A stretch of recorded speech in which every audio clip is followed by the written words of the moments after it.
The Importance of Being Earnest. Oscar Wilde. Act 1. The living room of Algernon Moncrief's flat in Mayfair, London. Lane is arranging afternoon tea on a table. Algernon enters. Algernon, Lane, have you made the cucumber sandwiches for Lady Bracknell's tea? Lane, yes, sir, handing them to Algernon on a silver tray. Algernon, looking carefully at them, taking two and sitting down on the sofa. Oh, by the way, Lane, I looked at your notebook. I noticed that when Lord Shoreman and Mr. Worthing dined with me on Thursday night, 8 bottles of champagne were drunk. Lane, yes, sir, 8 bottles. Algernon, why is it that in a bachelor's home the servants always drink the champagne? I just ask because I am interested. Lane. Lane, I think that it is because the champagne is better in a bachelor's home. I have noticed that the champagne in married people's homes is rarely very good. Algernon, good heavens, is marriage so depressing? Lane, I believe marriage is very pleasant, sir. I haven't had much experience of it myself. I have only been married once, and that was because of a misunderstanding between myself and a young person. Algernon, lazily, without interest, I am not very interested in your family life. Lane. Lane, no, sir, it is not a very interesting subject. I never think of it myself. Algernon, that is very understandable. Well, thank you, Lane. Lane goes off. Algernon to himself, Lane's views on marriage seem very casual. Really, if the servants don't set us a good example, what on earth is the use of them? They seem to have no morals. Lane enters. Lane, Mr. Ernest Worthing is here, sir. Jack enters. Lane goes off. Algernon, how are you, my dear Ernest? What brings you to town? Jack, oh, pleasure brings me pleasure, of course. What else should bring one anywhere? You're eating as usual, I see. Algernon, very formally, I believe it is normal in good society to have some light refreshment at 5 o'clock. In a normal voice, where have you been since last Thursday? Jack, sitting down on the sofa in the country. Algernon, what on earth do you do in the country? Jack, taking off his gloves. When one is in town, one entertains oneself. When one is in the country, one entertains other people. It is very boring. Algernon, and who are the people you entertain? Jack, oh, neighbors, neighbors. Algernon, have you got nice neighbors in your part of Shropshire? Jack, no, they're all horrid. I never speak to any of them. Algernon, you must entertain them very much then, going over to the table and taking a sandwich. By the way, Shropshire is where you come from, is it not? Jack, Shropshire, yes, of course. My dear fellow, why are all these cups here? Why cucumber sandwiches? Why are you being so extravagant? Who's coming to tea? Algernon, oh, just Aunt Augusta and Gwendolen. Jack, how perfectly delightful. Algernon, yes, but I am afraid Aunt Augusta won't be happy that you're here. Jack, and why is that? Algernon, my dear fellow, the way that you flirt with Gwendolen is perfectly disgraceful. It is almost as bad as the way Gwendolen flirts with you. Jack, I am in love with Gwendolen. I have come to town in order to propose marriage to her. Algernon, I thought you had come to town for pleasure. I call a marriage proposal business. Jack, how very unromantic you are. Algernon, I really don't think proposing is romantic. It is very romantic to be in love, but there is nothing romantic about a proposal. Someone might accept. They usually do, I believe. Then the exciting time is over. The most important thing about romance is the uncertainty. If I ever marry, I'll certainly try to forget that I am married. Jack, I believe you, dear Algie. The divorce court was especially invented for people with memories like yours. Jack puts out his hand to take a cucumber sandwich. Algernon immediately stops him. Algernon, oh, there is no point in thinking about that. Divorces are made in heaven. Please don't touch the cucumber sandwiches. They were ordered specially for Aunt Augusta, taking a sandwich himself and eating it. Jack, well, you have been eating them all the time. Algernon, that is different. She is my aunt. Offering Jack a different plate, have some bread and butter. The bread and butter is for Gwendolen. Gwendolen loves bread and butter. Jack, helping himself to bread and butter, and very good bread and butter it is too. Algernon, well, my dear fellow, you don't need to eat it all. You are behaving as if you are married to her already. But you are not married to her, and I don't think you ever will be. Jack, why on earth do you say that? Algernon, well, firstly, girls never marry the men they flirt with. They don't think it's the right thing to do. Jack, oh, that is nonsense. Algernon, it isn't, it's true. Taking 2 more sandwiches, that's why one sees such a large number of bachelors all over the place. And secondly, I don't give my consent. 36. Jack, your consent. Please don't touch the cucumber sandwiches. They were ordered specially for Aunt Augusta. Algernon, Gwendolen is my cousin, and before I allow you to marry her, you will have to clear up the matter of Cecily. Algernon rings a bell. Jack, Cecily, what on earth do you mean, Algie? I don't know anyone called Cecily. Lane enters. Algernon, Lane, bring me the cigarette case which Mr. Worthing left last time he dined here. Lane, yes sir. Lane goes off. Algernon takes the last of the cucumber sandwiches. Jack, have you had my cigarette case all this time? I wish you had told me. I have been writing letters to the police about it. I nearly offered a large reward. Algernon, well, I wish you would offer a large reward. I am very poor at the moment. Jack, there is no point in offering a large reward now that you've found it. Lane enters with the cigarette case on a silver tray. Algernon takes it immediately. Lane goes off. Algernon, I think that is mean of you, Ernest, I must say.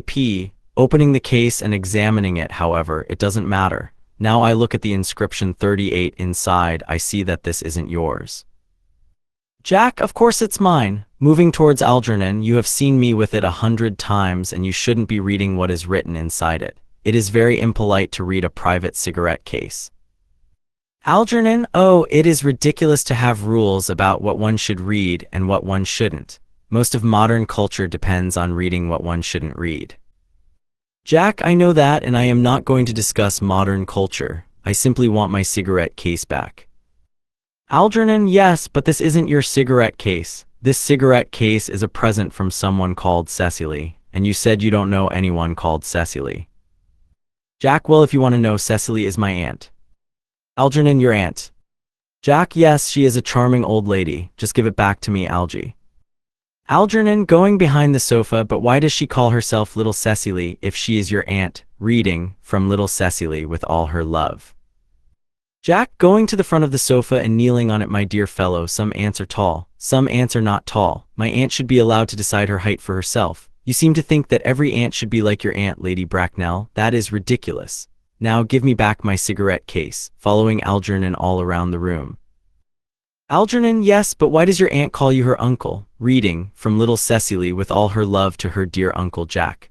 I don't object to an ant being a small ant, but why does an ant, whatever her size, call her own nephew uncle? I don't understand, and your name isn't Jack, it is Ernest. Jack, it isn't Ernest, it's Jack. Algernon, you have always told me that your name is Ernest. I have introduced you to everyone as Ernest. You answer to the name Ernest. You look as if your name is Ernest. You are the most earnest-looking person I have ever seen in my life. It is perfectly ridiculous to tell me your name isn't Ernest. It is on your visiting cards 39. Here is one of them, taking it from a case, Mr. Ernest Worthing, before the Albany, London. I'll keep this as proof that your name is Ernest. Don't ever try to deny it to me or to Gwendolyn or to anyone else, putting the card in his pocket. Jack, well, my name is Ernest in town and Jack in the country, and the cigarette case was given to me in the country. Algernon, that does not explain why your small aunt Cecily calls you her dear uncle. My dear fellow, you had better tell me everything. Go on. I have always suspected that you were a secret Bunburyist, and now I am quite 40 sure. Jack, Bunburyist? What on earth do you mean by a Bunburyist? Algernon, I'll tell you the meaning of Bunburyist when you tell me why you are Ernest in town and Jack in the country. Jack, well, give me my cigarette case first. Algernon, here it is, handing Jack the cigarette case. Now give me your explanation and please make it unbelievable. Sitting on the sofa. Jack, my dear fellow, there's nothing unbelievable about my explanation. In fact, it's perfectly ordinary. I was brought up by an old gentleman called Thomas Cardew. He adopted me when I was a little boy and he made me the guardian of his granddaughter, Miss Cecily Cardew, in his will 41. Cecily is my ward and calls me uncle because she respects me, although you wouldn't understand that. You don't understand respect. Cecily lives in my house in the country and is looked after by her excellent governess, Miss Prism. Algernon, where is your house in the country, by the way? Jack, that is nothing to do with you, my dear fellow. I am not going to invite you there, but I will tell you honestly that the house is not in Shropshire. Algernon, I guess that, my dear fellow. I have Bunburied all over Shropshire twice. Now go on. Why are you Ernest in town and Jack in the country? Jack, my dear Algie, I don't know whether you will understand. You are not a very serious person. I will try to explain it to you. I am a responsible guardian and I have to behave well all the time in the country. It is my duty, but it is not very good for my health or my happiness. So when I want to leave the country and come to town, I pretend to have a younger brother called Ernest. I tell everyone that he lives in the Albany and that he gets into the most terrible trouble. That, my dear Algie, is the truth. Algernon, you are a Bunburyist. I was right to say you were a Bunburyist. You are one of the most advanced Bunburyists I know. Jack, what on earth do you mean? Algernon, you have invented a younger brother called Ernest so that you can come to town as often as you like. I have invented an invalid 42 called Bunbury so that I can go to the country as often as I like. When I pretend to visit him, I call it Bunburying, and I call someone who visits imaginary people a Bunburyist. Bunbury is very valuable. For example, if it wasn't for Bunbury's very bad health, I wouldn't be able to dine with you tonight. I should be dining with Aunt Augusta. Jack, I haven't asked you to dine with me tonight. Algernon, I know you are very careless about sending out invitations. It is very foolish of you. Nothing annoys people more than not receiving invitations. Jack, you ought to dine with your Aunt Augusta. Algernon, I don't have any intention of dining with Aunt Augusta. Firstly, I dine there on Monday, and once a week is enough time to spend with one's relations. Secondly, Aunt Augusta will either give me 2 women to talk to at dinner or none. And thirdly, I know that tonight she will make me sit next to Mary Farquhar, who always flirts with her own husband across the dinner table. It is not very pleasant. In fact, respectable women should not behave like that. And more women are doing it. The number of women in London who flirt with their own husbands is terrible. It looks so bad. Well, now I know that you are a Bunburyist. I want to talk to you about Bunburying. I want to tell you the rules. Jack, I am not a Bunburyist. If Gwendolen agrees to marry me, I am going to kill my brother. In fact, I think I will kill him anyway. Cecily is a little too interested in him, so I am going to get rid of Ernest. And I think you should kill your invalid friend with the ridiculous name. Algernon, nothing will make me kill Bunbury, and if you ever get married, you will be glad to know Bunbury. A man who marries without knowing Bunbury will have a very boring marriage. Jack, that is nonsense. If I marry a charming girl like Gwendolen, I certainly won't want to know Bunbury. Algernon, then your wife will want to know him. You don't understand that in married life 3 is company and 2 is none. Jack, don't try to be cynical. It's perfectly easy to be cynical. Algernon, my dear fellow, it isn't easy to be anything these days. There's so much competition. There's the sound of a doorbell being rung for a long time. Ah, that must be Aunt Augusta. Only relatives ring like that. Now I will take her out of the room for 10 minutes so that you can propose to Gwendolen, so I can dine with you tonight, can't I? Jack, I suppose so if you want to. Algernon, good. Lane enters. Lane, Lady Bracknell and Miss Fairfax are here, sir. Algernon goes forward to meet them. Lady Bracknell and Gwendolen enter. Lady Bracknell, good afternoon, dear Algernon. I hope you are behaving very well. Algernon, I'm feeling very well, Aunt Augusta. Lady Bracknell, feeling very well is not the same as behaving very well. In fact, the two things rarely go together. Algernon, to Gwendolen, good heavens, you're smart. Gwendolen, I am always smart, aren't I, Mr. Worthing? Jack, you're quite perfect, Miss Fairfax. Gwendolen, oh, I hope I am not perfect. There would be no room for development, and I intend to develop in every direction. Gwendolen and Jack sit down together in a corner of the room. Lady Bracknell, I am sorry if we are a little late, Algernon, but I had to visit Lady Harbury. I hadn't seen her since her poor husband died. She has changed very much. She looks quite 20 years younger. And now I'll have a cup of tea and one of those nice cucumber sandwiches you promised me. Algernon, certainly, Aunt Augusta, going over to the tea table. Lady Bracknell, will you come and sit here, Gwendolen? Gwendolen, thanks, Mama, I'm quite comfortable over here. Algernon, picking up the empty plate of sandwiches in horror. Good heavens, Lane, why are there no cucumber sandwiches? I ordered them specially. Lane, seriously, there were no cucumbers in the market this morning, sir. I went there twice. Algernon, no cucumbers. Lane, no, sir. Algernon, thank you, Lane, you may go. Lane, thank you, sir, goes off. Algernon, I am very upset that there were no cucumbers, Aunt Augusta. Lady Bracknell, it doesn't matter, Algernon. I had some crumpets with Lady Harbury. Algernon, I hear that her hair has turned quite blonde from grief. Lady Bracknell, it certainly has changed its color. I do not know why, of course. Algernon takes her a cup of tea, thank you. I've got quite a treat for you at dinner tonight, Algernon. I am going to seat you next to Mary Farquhar. She is such a nice woman and she is so sweet to her husband. It's delightful to watch them. Algernon, I am afraid, Aunt Augusta, I cannot dine with you tonight after all. Lady Bracknell, frowning 43, I hope you can, Algernon. There will be 13 people at the dining table if you aren't there. That is unlucky. Your uncle will have to eat upstairs. Fortunately, he often has to do that. Algernon, it is terribly disappointing to me, but I've had a telegram 44 to say that my poor friend Bunbury is very ill again. Smiling quickly at Jack, they think I should be with him. Lady Bracknell, it is very strange. Mr. Bunbury seems to suffer from very bad health. Algernon, yes indeed, he is a permanent invalid. Lady Bracknell, well Algernon, I think it's about time that it is very strange. Mr. Bunbury seems to suffer from very bad health. Mr. Bunbury decides whether he's going to live or die. I don't sympathize with invalids. Illness should not be encouraged in others. One should be healthy. Could you ask Mr. Bunbury not to be ill on Saturday? I am holding a reception 45 and I want you to organize the music. People talk during performances of music and I want to encourage them to talk, particularly since it is the end of the London season and they have nearly run out of things to say.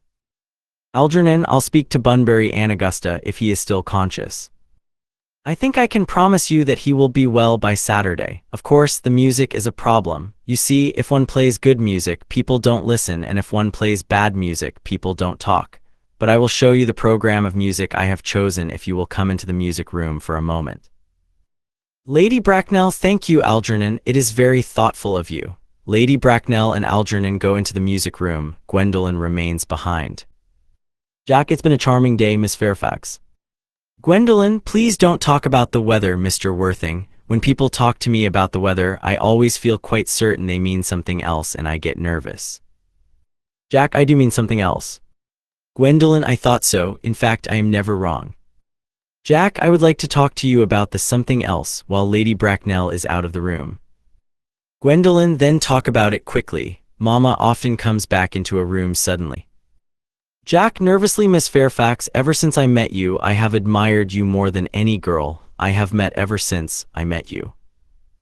Gwendolen, yes, I am quite well aware of that. I was always fascinated by you, even before I met you.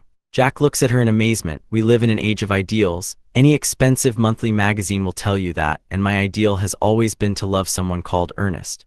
When Algernon mentioned he had a friend called Ernest, I knew I would love you. Jack, do you really love me, Gwendolen? Gwendolen, very much. Jack, darling, you don't know how happy you have made me.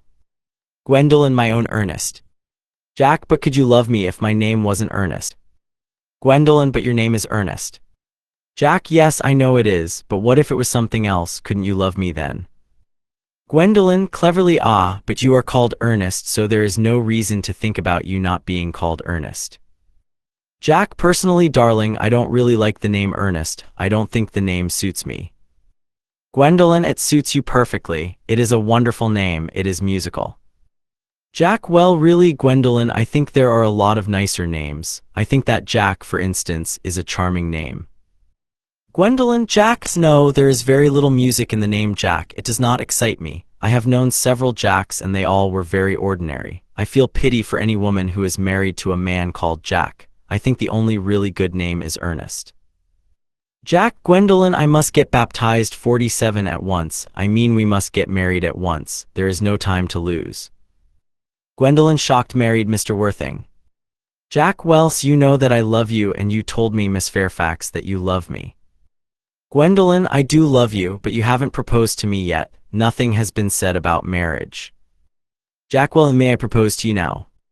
Gwendolen, I think that this would be an excellent time to propose to me, and I will tell you now that I will accept you so that you aren't worried. Jack, Gwendolen. Gwendolen, yes, Mr. Worthing, what are you going to say to me? Jack, you know what I am going to say to you.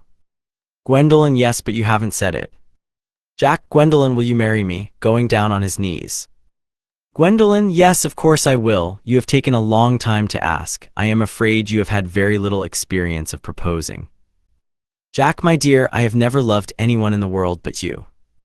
Gwendolen, yes, but men often practice proposing. My brother Gerald often proposes to people. All my friends tell me, what wonderful blue eyes you have, Ernest. They are quite blue.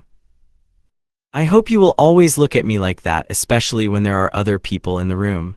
Lady Bracknell enters. Lady Bracknell, Mr. Worthing, get up from that position. It is not respectable to behave like that. Gwendolen, Mama, Jack tries to stand up, but Gwendolen makes him stay in a kneeling position. Please go away. Mr. Worthing has not finished yet. Lady Bracknell, finished what, may I ask? Gwendolen, I am engaged to be married to Mr. Worthing, Mama. Jack stands up.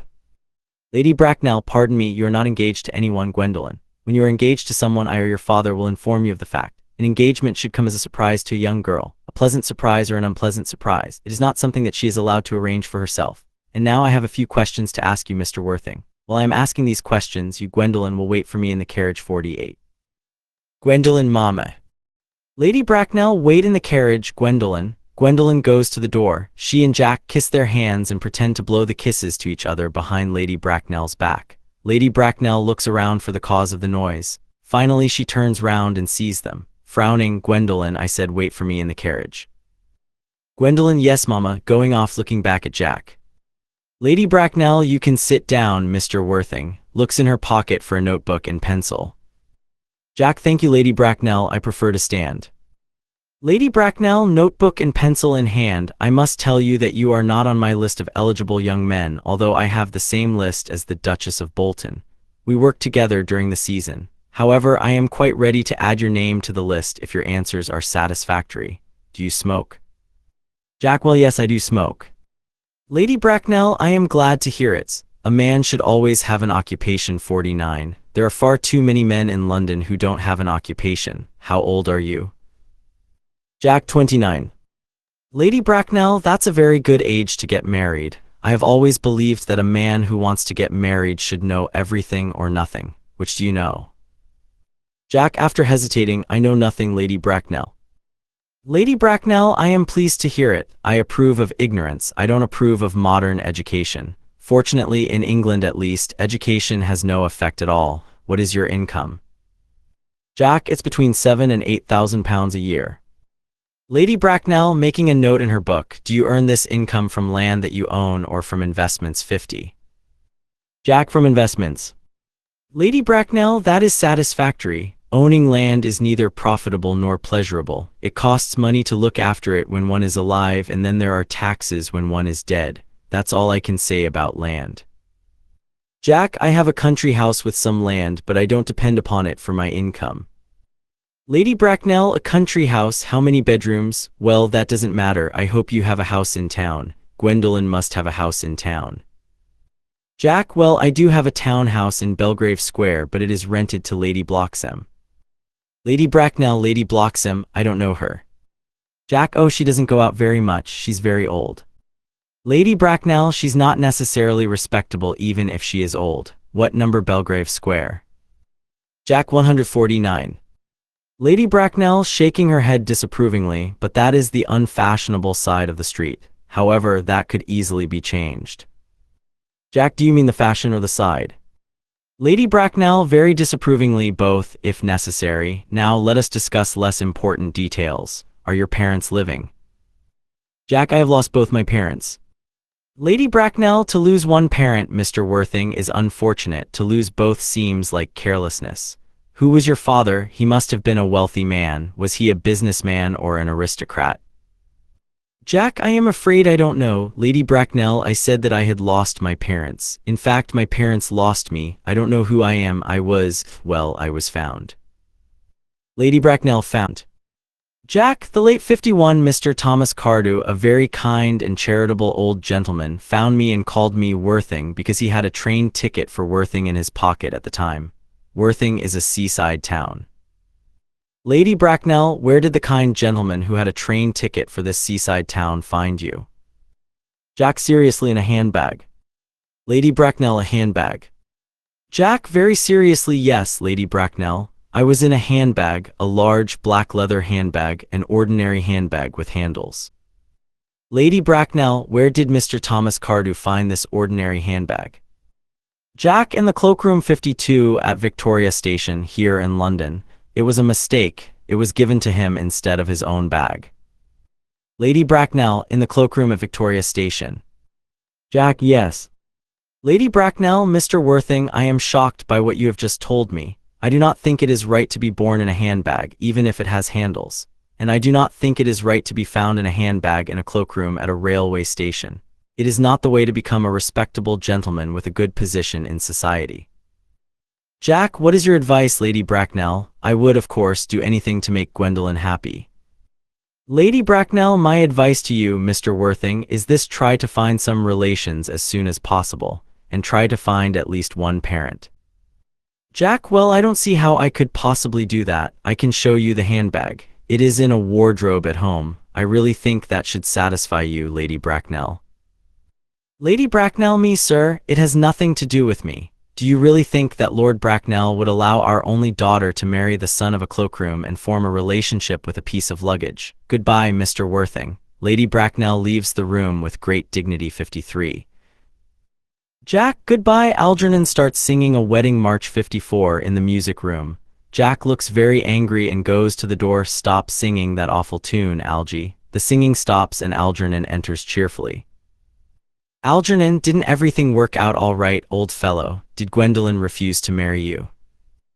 Jack, oh, Gwendolen was fine. She believes we are engaged. Her mother is awful. I've never met such a monster. Oh, I beg your pardon, Algie. I suppose I shouldn't talk about your own aunt in that way in front of you. Algernon, my dear fellow, I love hearing people being rude about my relations. Relations are simply a boring group of people who don't know how to live and don't know when to die. Jack, oh, that is nonsense. Algernon, it isn't. Jack, well, I won't argue about it. You always want to argue about things. Algernon, things were made for arguing about. Jack, if I believed that, I'd shoot myself. A pause. You don't think Gwendolen will become like her mother in 150 years, do you, Algie? Algernon, all women become like their mothers. That is their tragedy. No men become like theirs. That is their tragedy. Jack, have you said something clever? Algernon, they were very fine sentences, and they are very true. Jack, I'm tired of cleverness. Everybody is clever nowadays. You meet clever people everywhere. I wish that there were a few fools left in the world. Algernon, there are. Jack, I should like to meet them. What do they talk about? Algernon, the fools. They talk about the clever people, of course. Jack, what fools? Algernon, by the way, did you tell Gwendolen the truth about being Ernest in town and Jack in the country? Jack, my dear fellow, one does not tell the truth to a nice, sweet girl. You have extraordinary ideas about how to behave to a woman. Algernon, the only way to behave to a woman is to flirt with her if she is pretty, and if she isn't pretty, you must flirt with someone else. Jack, oh, that is nonsense. Algernon, what about your badly behaved brother Ernest? Did you tell her about him? Jack, oh, I shall have got rid of him before the end of the week. I'll say he died in Paris of a heart attack. Lots of people die of a heart attack quite suddenly, don't they? Algernon, yes, but it's hereditary. 55, my dear fellow. It's the sort of thing that runs in families. You had better say that he died of a bad cold. Jack, are you sure that a bad cold isn't hereditary? Algernon, of course it isn't. Jack, very well then, my poor brother Ernest will die suddenly in Paris of a bad cold. That gets rid of him. Algernon, but you said that your ward, Miss Cardew, was a little too interested in your poor brother Ernest. Won't she be very distressed? Jack, oh, that's not a problem. Cecily is not a silly romantic girl, I am pleased to say. She eats big meals, goes for long walks, and doesn't pay attention to her lessons. Algernon, I would like to meet Cecily. Jack, I will make sure that you never meet her. She is extremely pretty and she is just 18. Algernon, have you told Gwendolen that you have an extremely pretty ward who is just 18? Jack, oh, one mustn't tell people everything all at once. Cecily and Gwendolen will be great friends, I'm sure. They will be calling each other sister half an hour after they meet. Algernon, women only call each other sister after they have called each other lots of other things first. Now, my dear fellow, if we want to get a good table at the restaurant, we must go and change our clothes now. It's nearly 7, I'm hungry. Jack, irritably, I never knew a time when you weren't hungry. Algernon, what shall we do after dinner? Go to a theater. Jack, oh no, one has to listen at the theater. I hate listening. Algernon, well, let us go to the club. Jack, oh no, one has to talk at the club. I hate talking. Algernon, well, we could go to the Empire Music Hall at 10. Jack, the music hall, oh no, I hate looking at things. Algernon, well, what shall we do? Jack, nothing. Algernon, doing nothing is very hard work. However, I don't mind very hard work if there is nothing definite to do. Lane enters. Lane, Miss Fairfax has returned, sir. Gwendolen enters. Lane goes off. Algernon, Gwendolen, hello. Gwendolen, Algie, please go away. I have something which I want to say to Mr. Worthing in private. Algernon, really, Gwendolen, I don't think I can allow you to do that. Gwendolen, Algie, you are not quite old enough to say things like that. Algernon goes to the other side of the room near the fireplace and stands with his back to them. Jack, my own darling. Gwendolyn, Ernest, we may never be married. I saw the frown on Mama's face. Few parents these days pay attention to what their children say to them. I was 3 years old the last time I had any influence over my mother. Ernest, she may stop us from getting married. I may get married to someone else. I may get married again and again, but nothing will ever change my love for you. Jack, dear Gwendolyn. Gwendolyn, Mama told me the romantic story of your birth. She is displeased about it, but I love it. Your name, Ernest, fascinates me. You are so simple and good-natured, and that makes you wonderfully complicated. I've got your town address at the Albany. What is your address in the country? Jack, the Manor House, Woolton, Hertfordshire. Algernon, who has turned round and has been carefully listening, smiles to himself and writes the address on the cuff 58 of his shirt. Then he picks up a railway timetable from a shelf. The Manor House, Woolton, Hertfordshire. Gwendolyn, it may be necessary to do something impetuous. 59. We will have to think carefully about this. I will write to you every day. Jack, my own one. Gwendolyn, how long will you be in town? Jack, till Monday. Gwendolyn, good. Algie, you may turn round now. Algernon, thanks, I have turned round already. Gwendolyn, you may also ring the bell for Lane to take me to the door. Algernon rings the bell. Jack, let me take you to the door, my own darling. Gwendolyn, certainly. Jack, to Lane, who now enters, I will take Miss Fairfax to the door. Lane, yes, sir. Jack and Gwendolyn go off. Algernon, bring me a glass of wine. Lane. Lane, yes, sir. Algernon, tomorrow. Lane, I'm going Bunburying. Lane, yes, sir. Algernon, I shall probably not be back till Monday. Pack my evening clothes, some casual clothes, and all my Bunbury suits. Lane, yes, sir. Handing Algernon his glass of wine. Algernon, I hope that tomorrow is a fine day. Lane. Lane, it never is, sir. Algernon, Lane, you're a pessimist. Lane, I do my best, sir. Jack enters. Lane goes off.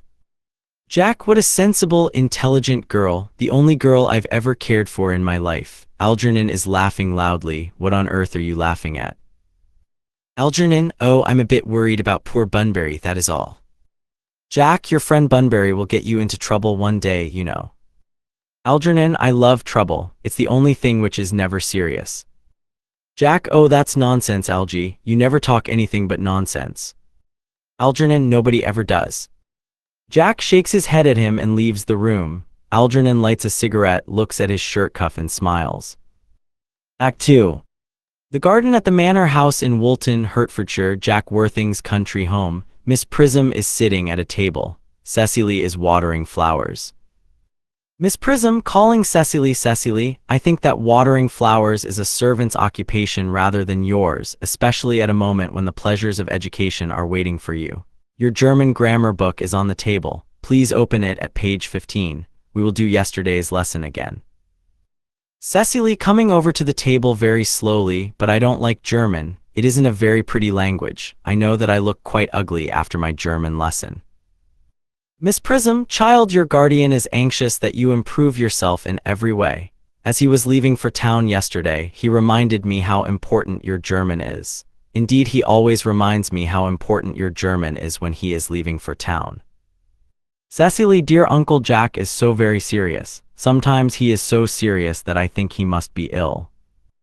Miss Prism, sitting up very straight in her chair, your guardian's health is excellent and his seriousness, indeed his earnestness, is very admirable in such a young man. I do not know anyone else who has such a good sense of duty and responsibility. Cecily, I suppose that is why he often seems a little bored when we three are together. Miss Prism, Cecily, I am surprised at you. Mr. Worthing has many troubles in his life. You must remember that he is always worried about that unfortunate young man, his brother Ernest. Cecily, I wish Uncle Jack would allow that unfortunate young man, his brother Ernest, to come here sometimes. We might have a good influence on him, Miss Prism. I am sure that you would. You know German and geology and all kinds of things that influence a man very much. Cecily begins to write in her diary.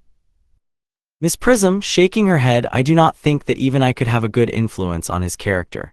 Mr. Worthing himself says that his brother's character is weak and indecisive. Indeed, I wouldn't want to have a good influence on him. I do not approve of this modern desire to turn bad people into good people at a moment's notice. I think he should suffer because of his misbehavior. You must put away your diary, Cecily. I really don't understand why you keep a diary at all. Cecily, I keep a diary in order to write down the wonderful secrets of my life. If I didn't write them down, I should probably forget all about them. Miss Prism, our memory is the diary that we all have with us. Cecily, yes, but our memory usually remembers things that have never happened and couldn't possibly have happened. I believe that memory is responsible for all the 3-volume novels people write. Miss Prism, do not be dismissive of the 3-volume novel, Cecily. I wrote one myself a long time ago. Cecily, did you really, Miss Prism? How wonderfully clever you are. I hope it did not end happily. I don't like novels that end happily. They depress me so much. Miss Prism, the good people ended happily. The bad people ended unhappily. That is fiction. Cecily, I suppose so, but it seems very unfair. And was your novel ever published? Miss Prism, I am sad to say it was not. The manuscript, unfortunately, was lost. Now start work, child. There is no point in thinking about these things. Cecily, smiling, but I see dear Canon Chasuble coming towards us through the garden. Miss Prism, standing up and going towards Canon Chasuble. Canon Chasuble, it is indeed a pleasure to see you. Chasuble, and how are we today? Miss Prism, you are, I hope, well. Cecily, Miss Prism has just been complaining of a slight headache. I think that it would do her good to have a short walk with you in the park, Canon Chasuble. Miss Prism, Cecily, I have not mentioned anything about a headache. Cecily, no, dear Miss Prism, I know that, but I felt that you had a headache. Indeed, I was thinking about that and not about my German lesson when Canon Chasuble arrived. Chasuble, I hope, Cecily, that you pay attention to your lessons. Cecily, oh, I am afraid I do not. Chasuble, that is strange. If I were Miss Prism's pupil, I would always pay attention. Has Mr. Worthing returned from town yet? Miss Prism, we expect him on Monday afternoon. Chasuble, ah yes, he usually likes to spend his Sundays in London. He is an earnest young man who does not always look for pleasure as, I believe, his younger brother does. I will see you both at church later, shall I? Miss Prism, I think, dear Canon, I will have a walk with you. I find I have a headache after all, and a walk might do it good. Canon Chasuble, it would be a pleasure, Miss Prism, a pleasure. Let us go to the end of the garden and back. Miss Prism, that would be delightful. Cecily, you will read your political economy in my absence. Miss Prism goes down the garden with Canon Chasuble. Cecily, oh horrid political economy, horrid German. Merriman enters with a visiting card on a silver tray. Merriman, Mr. Ernest Worthing has just arrived from the station. He has brought his luggage with him. Cecily, taking the card and reading it, Mr. Ernest Worthing, B4, the Albany, London. He must be Uncle Jack's brother. Have you told him Uncle Jack is in town? Merriman, yes, miss. He seemed very disappointed. I told him that you and Miss Prism were in the garden. He said he was anxious to speak to you privately for a moment. Cecily, ask Mr. Ernest Worthing to come here, and you had better talk to the housekeeper 61 about a bedroom for him. Merriman, yes, miss. Merriman goes off. Cecily, to herself, I have never met a really wicked person before. I feel rather frightened. I am so afraid that he will look just like everyone else. Algernon enters looking very handsome and fashionable. Oh dear, he does. Algernon, raising his hat, you are my little cousin, Cecily, I'm sure. Cecily, you are making a strange mistake. I am not little. In fact, I believe I am quite tall for my age. Algernon is rather surprised, but I am your cousin, Cecily. You, I see from your card, are Uncle Jack's brother, my cousin Ernest, my wicked cousin Ernest. Algernon, oh, I am not really wicked at all, cousin Cecily. You mustn't think that I am wicked. Cecily, if you are not wicked, then I think you have been deceiving us all. I hope that you have not been leading a double life. I hope you have not been pretending to be wicked and being really good all the time. That would be hypocrisy. 62. Algernon, looking at her in amazement, oh, of course, I have been rather bad. Cecily, I'm glad to hear it. Algernon, in fact, I think that I have been very wicked in my own way. Cecily, I don't think you should be so proud of that, though I'm sure it must have been very pleasant. Algernon, it is much pleasanter being here with you. Cecily, I can't understand why you are here at all. Uncle Jack won't be back from town till Monday afternoon. Algernon, that is a great disappointment to me. I have to leave for London by the first train on Monday morning. I have a business meeting that I am anxious to miss. Cecily, couldn't you miss it anywhere but in London?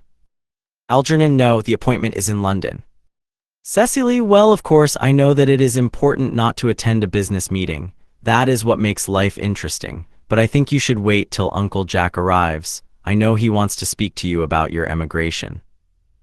Algernon, he wants to speak to me about, I don't understand, Cecily, about your emigration. He has gone to town to buy your clothes. Algernon, I certainly wouldn't let Jack buy my clothes. He has no taste in ties at all. Cecily, I don't think you will require ties. Uncle Jack is sending you to Australia. Algernon, Australia, I'd rather die. Cecily, well, at dinner on Wednesday he said that you would have to choose between this world, the next world, and Australia. Algernon, oh well, I don't believe Australia and the next world are very nice. This world is good enough for me, cousin Cecily. Cecily, ah, but are you good enough for it? Algernon, I'm afraid I'm not. That is why I want you to reform 63 me. Please will you do this, cousin Cecily? Cecily, I'm afraid I don't have time this afternoon. Algernon, well, would you mind if I reformed myself this afternoon? Cecily, it is rather ambitious of you, but I think you should try. Algernon, I will. I feel better already. Cecily, you are looking a little worse. Algernon, that is because I am hungry. Cecily, how thoughtless of me. I should have remembered that someone who is going to reform himself needs regular meals. Please come in. Algernon, thank you. May I have a flower for my buttonhole first? I never have any appetite unless I have a flower for my buttonhole. I'd like a pink rose. Cecily, picking up scissors. Why, cutting a flower? Algernon, because you are like a pink rose, cousin Cecily. Cecily, I don't think that it is right for you to talk to me like that. Miss Prism doesn't say such things to me. Algernon, Miss Prism must be a very short-sighted old lady. Cecily puts the flower in his buttonhole. You are the prettiest girl I have ever seen. Cecily, Miss Prism says that good looks are a trap. Algernon, they are a trap that every sensible man would like to be caught in. Cecily, oh, I don't think I would like to catch a sensible man. I wouldn't know what to talk to him about. They go into the house. Miss Prism and Canon Chasuble enter. Miss Prism, you are on your own too much. Canon Chasuble, you should get married. Chasuble, the early church was very much against marriage. Miss Prism, that is obviously the reason why the early church has not lasted to the present day. And you do not seem to realize, dear sir, that a man who remains single becomes a permanent temptation. Chasuble, but isn't a man equally attractive when he is married? Miss Prism, no married man is ever attractive except to his wife. Chasuble, and often I've been told he is not even attractive to her. Miss Prism, that depends on the woman. If she is a mature woman, she can be relied upon. You cannot rely upon a young woman. But where is Cecily? Chasuble, perhaps she followed us. Jack enters from the back of the garden. He is wearing black morning clothes. 64. Miss Prism, Mr. Worthing. Chasuble, Mr. Worthing. Miss Prism, this is a surprise. We did not expect you till Monday afternoon. Jack, shaking Miss Prism's hand in a tragic way, I have returned sooner than I expected to. Canon Chasuble, I hope you are well. Chasuble, dear Mr. Worthing, I hope these black clothes do not mean that something dreadful has happened. Jack, my brother.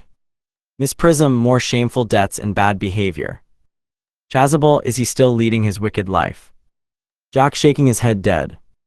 Chasuble, your brother Ernest is dead. Jack, quite dead.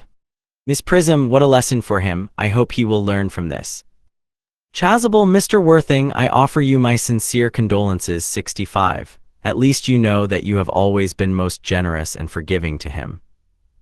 Jack, poor Ernest, he had many faults, but it is very, very sad.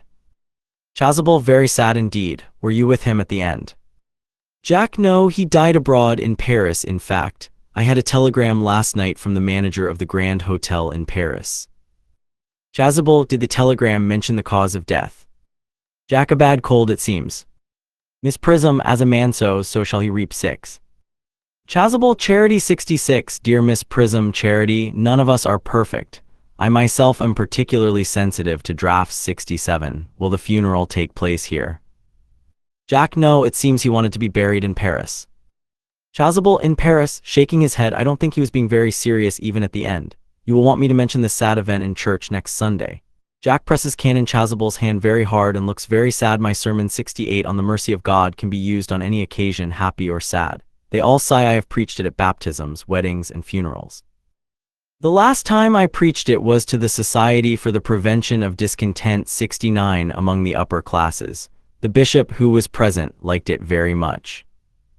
Jack, that reminds me, you mentioned baptisms, I think. Canon Chasuble, you know how to baptize people, I suppose. Canon Chasuble looks very surprised. I mean, you often baptize people, don't you?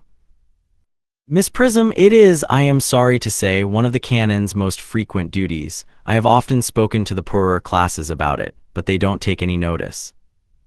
Chasuble, but is there any particular child in whom you are interested, Mr. Worthing? Your brother was, I believe, unmarried. Jack, oh yes. Miss Prism, bitterly 70 people who live just for pleasure are usually unmarried. Jack, but it is not for any child, dear Canon. No, the fact is that I would like to be baptized myself this afternoon if you have nothing better to do. Chasuble, but surely, Mr. Worthing, you have been baptized already. Jack, I don't remember anything about it. Of course, I don't know if you think I am a little too old now. Chasuble, not at all. At what time would you like the ceremony performed? Jack, oh, I'll come about 5 o'clock if that would suit you. Chasuble, perfectly. In fact, I have 2 similar ceremonies to perform at that time, twins who were born in one of the cottages on your estate. Jack, oh, I don't think it would be much fun to be baptized along with other babies. It would be childish. Would 5:30 be all right? Chasuble, of course, taking out his watch from his pocket. And now, dear Mr. Worthing, I will not stay any longer in this house of grief. I ask you not to grieve too much. Bitter trials are often blessings in disguise. Miss Prism, this seems to me to be an extremely obvious blessing. Cecily enters from the house. Cecily, Uncle Jack, oh, I am pleased to see you, but what horrible clothes you are wearing. Please go and change them. Miss Prism, Cecily, Chasuble, my child. Cecily goes towards Jack, who kisses her forehead in a tragic way. Cecily, what is the matter, Uncle Jack? Please look happy. You look as if you have toothache, and I have got such a surprise for you. Who do you think is in the dining room? Your brother, Jack. Who? Cecily, your brother Ernest. He arrived about half an hour ago. Jack, what nonsense. I haven't got a brother. Cecily, oh, don't say that. He is still your brother even though he has behaved badly in the past. You mustn't be so heartless. I'll tell him to come out, and you will shake hands with him, won't you, Uncle Jack? Cecily runs back into the house. Chasuble, this is very happy news. Miss Prism, since we were just getting used to his departure, his sudden return seems very distressing. Jack, my brother's in the dining room. I don't know what it means. I think it is perfectly ridiculous. Algernon and Cecily enter holding hands. They come slowly towards Jack. Good heavens. He waves his hand to try to make Algernon go away. Algernon, holding his hand out to Jack, brother Jack, I have come from town to tell you that I am very sorry for all the trouble I have given you, and that I will behave myself better in future. Jack glares 71 at him and doesn't take his hand. Cecily, Uncle Jack, are you going to refuse to shake your brother's hand? Jack, nothing will make me shake his hand. I think it is disgraceful that he has come here. He knows perfectly well why. Cecily, Uncle Jack, do be nice. There is some good in everyone. Ernest has just been telling me about his poor invalid friend, Mr. Bunbury, whom he goes to visit very often. There must be much good in Ernest if he leaves London to sit by the bed of an invalid. Jack, oh, he has been talking about Bunbury, has he? Cecily, yes, he has told me all about poor Mr. Bunbury and his very bad health. Jack, Bunbury, well, I don't want him to talk to you about Bunbury or about anything else. It makes me furious. Algernon, of course, I agree that I used to behave very badly, but I must say that I think brother Jack's coldness towards me is very unkind. I expected a better welcome, especially since it is the first time I have come here. Cecily, Uncle Jack, if you don't shake hands with Ernest, I will never forgive you. Jack, you will never forgive me. Cecily, never, never, never. Jack, well, this is the last time I shall ever do it, shaking hands with Algernon and glaring at him. Chasuble, it is pleasant to see a perfect reconciliation, is it not? I think we should leave the brothers together. Miss Prism, Cecily, you will come with us. Cecily, certainly, Miss Prism. My task of reconciliation is over. Chasuble, you have done something beautiful today, dear child. Miss Prism, we must not say these things too soon. Cecily, I feel very happy. They all go off except Jack and Algernon. Jack, you young scoundrel. 73, Algie, you must get out of this place as soon as possible. I don't allow any Bunburying here. Merriman enters. Merriman, I have put Mr. Ernest's things in the room next to yours, sir. Jack, what? Merriman, Mr. Ernest's luggage, sir. I have unpacked it and put it in the room next to your own. Jack, his luggage. Merriman, yes, sir. 3 large suitcases, a small suitcase, 2 hat boxes, and a large picnic basket. Algernon, I'm afraid I can only stay for a week this time. Jack, Merriman, order the carriage at once. Mr. Ernest has suddenly been called back to town. Merriman, yes, sir. / Merriman goes off. Algernon, what a liar you are, Jack. I have not been called back to town at all. Jack, yes, you have. Algernon, I haven't heard anyone call me. Jack, your duty as a gentleman calls you back. Algernon, my duty as a gentleman has never interfered with my pleasure at all. Jack, yes, I quite understand that. Algernon, well, Cecily is a darling. Jack, you are not to talk of Miss Cardew like that. I don't like it. Algernon, well, I don't like your clothes. You look perfectly ridiculous in them. Why don't you go upstairs and change? It is perfectly childish to be wearing black clothes for a man who is going to stay in your house for a whole week as a guest. Jack, you are certainly not staying with me for a whole week. You have got to leave by the 4 o'clock train. Algernon, I certainly won't leave you while you are in black clothes. That would be very unfriendly. Jack, well, will you go if I change my clothes? Algernon, yes, if you are not too long. I never saw anybody else who took so long to get dressed and with such uninteresting results. Jack, well, at least that is better than always being overdressed like you. Algernon, if I am occasionally overdressed, I make up for it by being extremely overeducated. Jack, your vanity is silly, your behavior is outrageous, and your presence in my garden is ridiculous. However, you have got to catch the 4 o'clock train, and I hope you will have a pleasant journey back to town. This bunburying has not been a success for you. Jack goes into the house. Algernon, to himself, I think it has been a great success. I'm in love with Cecily, and that is wonderful. Cecily enters at the back of the garden. She picks up a can and starts watering the flowers. But I must see her before I go and make arrangements for some more bunburying. Ah, there she is. Cecily, oh, I came back to water the roses. I thought you were with Uncle Jack. Algernon, he's gone to order the carriage for me. Cecily, oh, is he going to take you for a nice drive? Algernon, he's going to send me away. Cecily, then we have to part. Algernon, I am afraid so. It's a very painful parting. Cecily, it is always painful to part with new friends. It is easy to bear the absence of old friends, but even a short parting from someone whom one has just met is extremely painful. Algernon, thank you. Merriman enters. Merriman, the carriage is at the door, sir. Algernon looks sadly at Cecily. Cecily, it can wait, Merriman, for 5 minutes. Merriman, yes, miss. Merriman goes off. Algernon, I hope, Cecily, I shall not offend you if I tell you that you seem to me to be perfect in every way. Cecily, I think that it is very good that you are so honest. If you will allow me, I will copy your words into my diary. Going over to a table and starting to write in her diary. Algernon, do you really keep a diary? I'd love to look at it. May I look at it? Cecily, oh no, putting her hand over it. You see, it is just a young girl's record of her thoughts and impressions, and of course it is going to be published.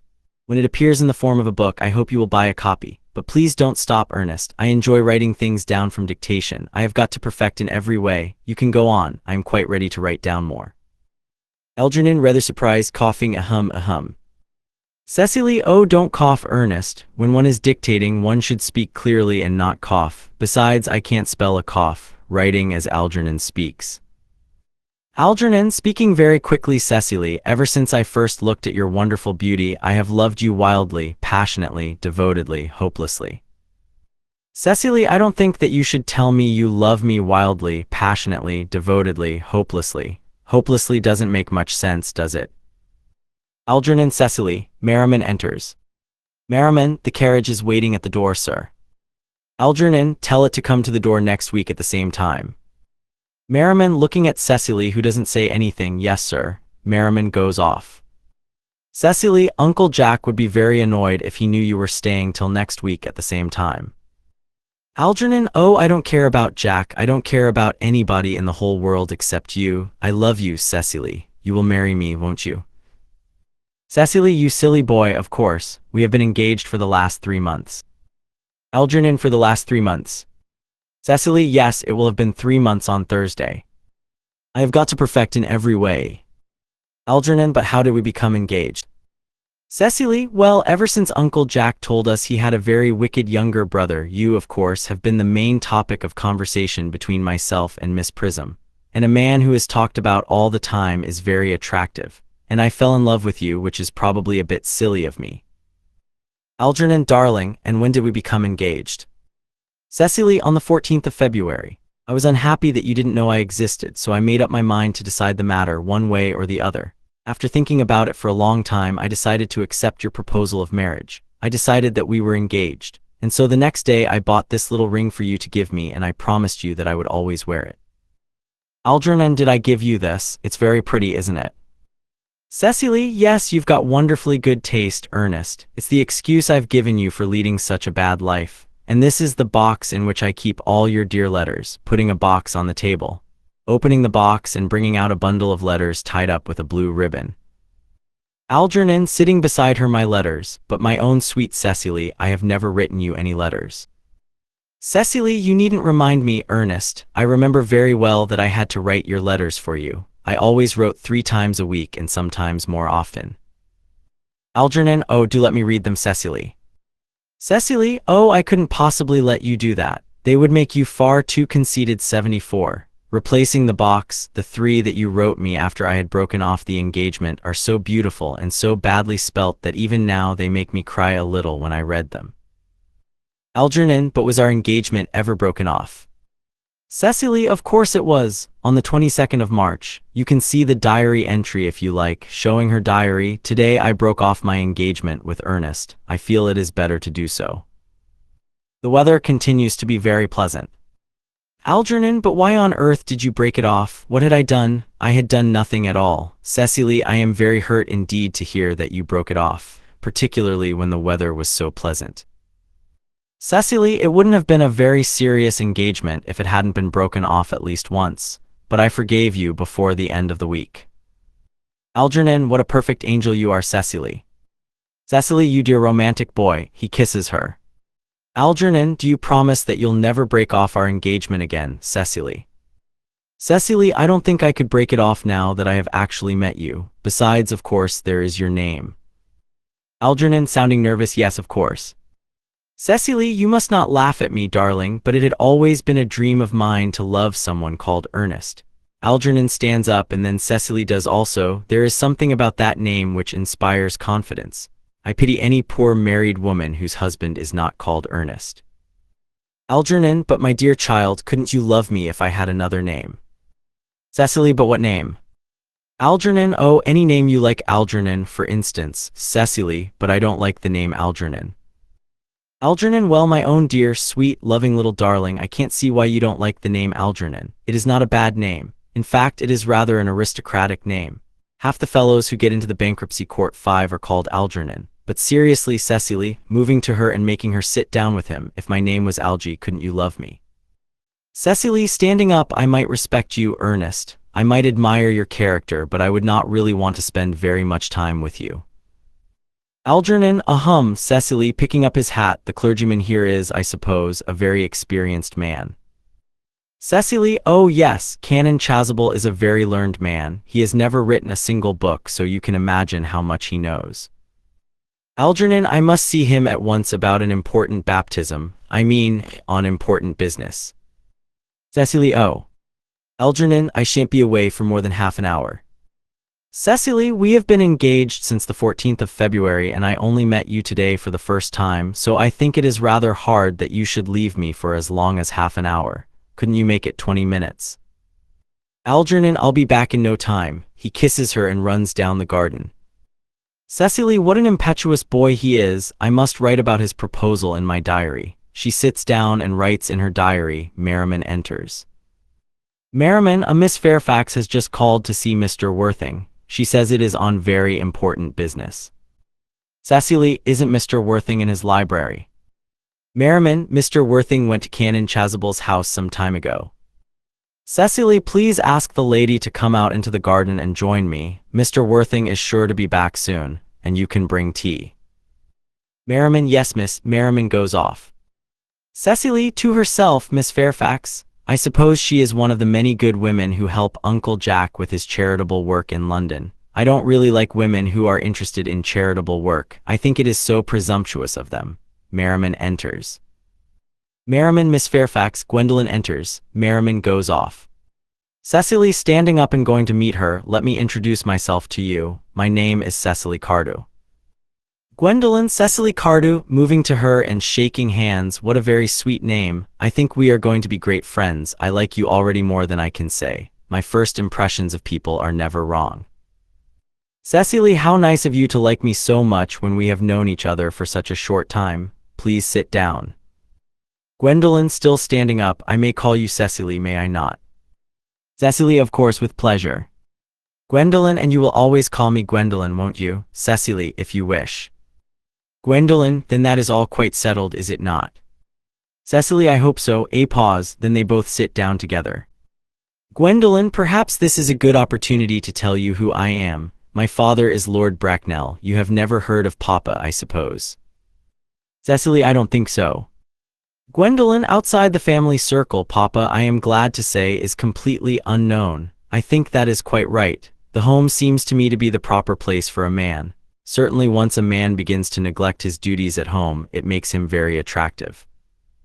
Cecily, Mama, whose views on education are very strict, has brought me up to be extremely short-sighted. It is part of her system. So do you mind me looking at you through my glasses? Cecily, oh, not at all, Gwendolen. I like being looked at. Gwendolen, after looking at Cecily carefully through a lorgnette, you are here on a short visit, I suppose. Cecily, oh no, I live here. Gwendolen, severely, really, your mother or an elderly female relation lives here also. Cecily, oh no, I have no mother nor in fact any relations. Gwendolen, indeed. Cecily, my dear guardian, with the help of Miss Prism, has the difficult task of looking after me. Gwendolen, your guardian. Cecily, yes, I am Mr. Worthing's ward. Gwendolen, oh, it is strange that he never mentioned to me that he had a ward. How secretive of him. He's becoming more interesting every hour. However, I am not sure that I am delighted by this news. Standing up and going to Cecily, I have liked you ever since I met you, Cecily. But now that I know you are Mr. Worthing's ward, I must say that I wish you were well a bit older than you seem to be and not quite so pretty. In fact, if I may speak candidly, 78. Cecily, please do. I think that when one has anything unpleasant to say, one should always be quite candid. Gwendolen, well, to be quite candid, Cecily, I wish that you were at least 42 years old and extremely plain. Ernest has an honorable, truthful nature. He would never be deceitful, but the most honorable men can be influenced by the beauty of others. Modern history, and indeed ancient history, give us many painful examples of what I refer to. Indeed, history would be quite unreadable if it were not so. Cecily, I beg your pardon. Gwendolen, did you say Ernest? Gwendolen, yes. Cecily, oh, but it is not Mr. Ernest Worthing who is my guardian. It is his brother, his elder brother. Gwendolen, sitting down again, Ernest never mentioned to me that he had a brother. Cecily, I am sorry to say that they have not got on well with each other for a long time. Gwendolen, ah, I see, and now I think about it, I have never heard any man mention his brother. Most men don't seem to like the subject. Cecily, you have lifted a weight from my mind. I was becoming almost anxious. It would have been awful if any cloud had come across such a special friendship, would it not? Are you quite sure that it is not Mr. Ernest Worthing who is your guardian? Cecily, quite sure. A pause. In fact, I am going to be his guardian. Gwendolen, I beg your pardon. Cecily, shyly, dearest Gwendolen, there is no reason why I should keep it a secret from you. It will be in the local newspaper next week. Mr. Ernest Worthing and I are engaged to be married. Gwendolen, politely standing up, my darling Cecily, I think that there must be some small mistake. Mr. Ernest Worthing is engaged to me. The announcement will appear in the newspapers on Saturday at the latest. Cecily, very politely standing up, I am afraid that you are mistaken. Ernest proposed to me exactly 10 minutes ago, showing her diary to Gwendolen. Gwendolen, looking at the diary very carefully through her long net. It is very strange because he asked me to be his wife yesterday afternoon at 5:30.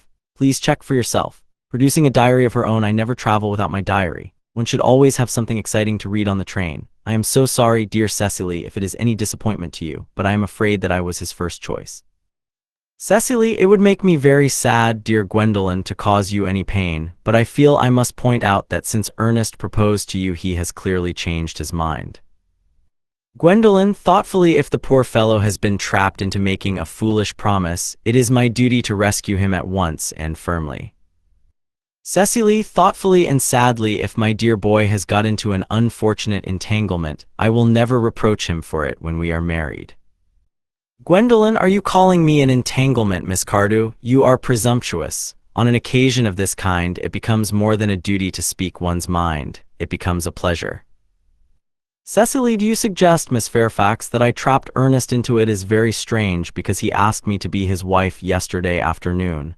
An engagement? How dare you? This is no time to pretend to have good manners. When I see a spade, I call it a spade pea. Gwendolen, I am glad to say that I have never seen a spade. It is obvious we do not live in the same social circle. Merriman enters, pushing a small trolley. It holds a tablecloth, a teapot, some milk, sugar, plates of cakes, muffins, tea cake, bread and butter, and some plates. Cecily is about to reply, but doesn't while the servant is there. Merriman, shall I set the table for afternoon tea here as usual, miss? Cecily sternly in a calm voice, yes, as usual. Merriman begins to lay the cloth on the table. There is a long pause. Cecily and Gwendolen look angrily at each other. Gwendolen, are there many interesting walks near here, Miss Cardew? Cecily, oh yes, a great many. From the top of one of the hills one can see 5 counties. Gwendolen, 5 counties, I don't think I should like that, I hate crowds. Cecily, sweetly, I suppose that is why you live in town. Gwendolen doesn't answer and taps her foot nervously on the ground. Gwendolen, looking around, this is quite a well-kept garden, Miss Cardew. Cecily, I'm glad you like it, Miss Fairfax. Gwendolen, I had no idea there were any flowers in the country. Cecily, oh, flowers are as common here, Miss Fairfax, as people are in London. Gwendolen, personally, I cannot imagine how anyone manages to live in the country, if anybody who is anybody does. The country always bores me to death. P. Cecily, would you like some tea, Miss Fairfax? Gwendolen, extremely politely, yes, thank you. To herself, hateful 81 girl, but I want some tea. Cecily, sweetly, sugar. Gwendolen, no, thank you. Sugar is not fashionable anymore. Cecily looks angrily at her, picks up the sugar tongs and puts 4 lumps of sugar into the cup. Cecily, severely, cake or bread and butter? Gwendolen, in a bored way, bread and butter, please. Cake is not seen in the best houses nowadays. Cecily, cutting a very large slice of cake and putting it on the tray which Merriman is holding, give that to Miss Fairfax. Merriman gives Gwendolen the cake and goes off. Gwendolen drinks some tea and makes a face. She puts down her cup, reaches out her hand for the bread and butter, looks at it and finds that it is cake. She stands up angrily. Gwendolen, you have filled my tea with lumps of sugar, and though I asked for bread and butter, you have given me cake. I am known to be sweet-tempered, but I warn you, Miss Cardew, you may go too far. Cecily, standing up, I would go any distance to save my poor, innocent, trusting boy from being trapped by a girl like you. Gwendolen, I have distrusted you from the moment I saw you. I felt you were false and deceitful. I am never wrong in such matters. My first impressions of people are always right. Cecily, it seems to me that I am keeping you from other appointments. No doubt you have many other similar calls to make in the area. Jack enters. Gwendolen, seeing him, Ernest, my own Ernest. Jack, Gwendolen, darling, offering to kiss her. Gwendolen, drawing away from Jack, wait a moment. May I ask if you are engaged to be married to this young lady, pointing to Cecily. Jack, laughing to dear little Cecily, of course not. What could have put such an idea into your pretty little head? Gwendolen, thank you, you may kiss me. Offering her cheek, Cecily, very sweetly, I knew there must be some kind of misunderstanding, Miss Fairfax. The gentleman whose arm is at present around your waist is my guardian, Mr. Jack Worthing. Gwendolen, I beg your pardon. Cecily, this is Uncle Jack. Gwendolen, pulling away from Jack. Jack, oh, Algernon enters. Cecily, here is Ernest. Algernon, going straight to Cecily without noticing anyone else, my own love, offering to kiss her. Cecily, drawing away from Algernon, wait a moment, Ernest. May I ask you, are you engaged to be married to this young lady? Algernon, looking around, to what young lady? Good heavens. Gwendolen, of course not. What could have put such an idea into your pretty little head? Cecily, thank you, offering her cheek, you may kiss me. Algernon kisses her.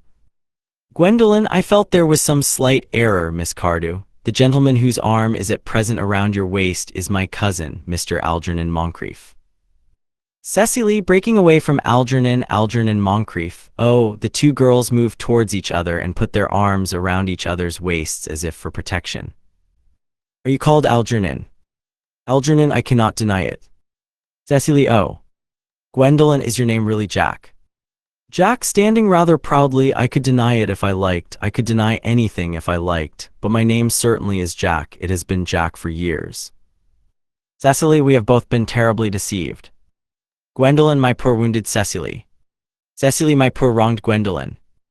Gwendolen, slowly and seriously, please will you call me sister? They embrace, Jack and Algernon groan and walk up and down. Cecily, rather brightly, there is just one question I would like to ask my guardian. Gwendolen, a very good idea, Mr. Worthing, there is just one question I would like permission to ask you. Where is your brother Ernest? We are both engaged to be married to your brother Ernest, so it is important for us to know where he is at present. Jack, slowly and hesitantly. Gwendolen, Cecily, it is very painful for me, but I must speak the truth. It is the first time in my life that I have been in such a painful position, and I am quite inexperienced at doing this. However, I will tell you honestly that I have no brother Ernest. I have no brother at all. I have never had a brother in my life, and I don't intend ever to have a brother in the future. Cecily, surprised, no brother at all. Jack, cheerfully, none. Gwendolen, severely, did you ever have a brother of any kind? Jack, pleasantly, never, not of any kind. Gwendolen, I am afraid, Cecily, that neither of us is engaged to be married to anyone. Cecily, it is not a very pleasant position for a young girl suddenly to find herself in, is it? Gwendolen, let us go into the house. They will not follow us into the house, will they? Cecily, no, men are so cowardly. 83, aren't they? They go into the house after looking scornfully. 84 at the men. Jack, I suppose that this awful business is what you call bunburying, is it? Algernon, laughing, yes, and it's the best bunburying I have ever done in my life. Jack, well, you have no right to bunbury here.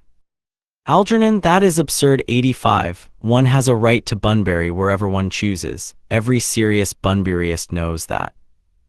Jack, what are you saying, serious bunburyist? Good heavens.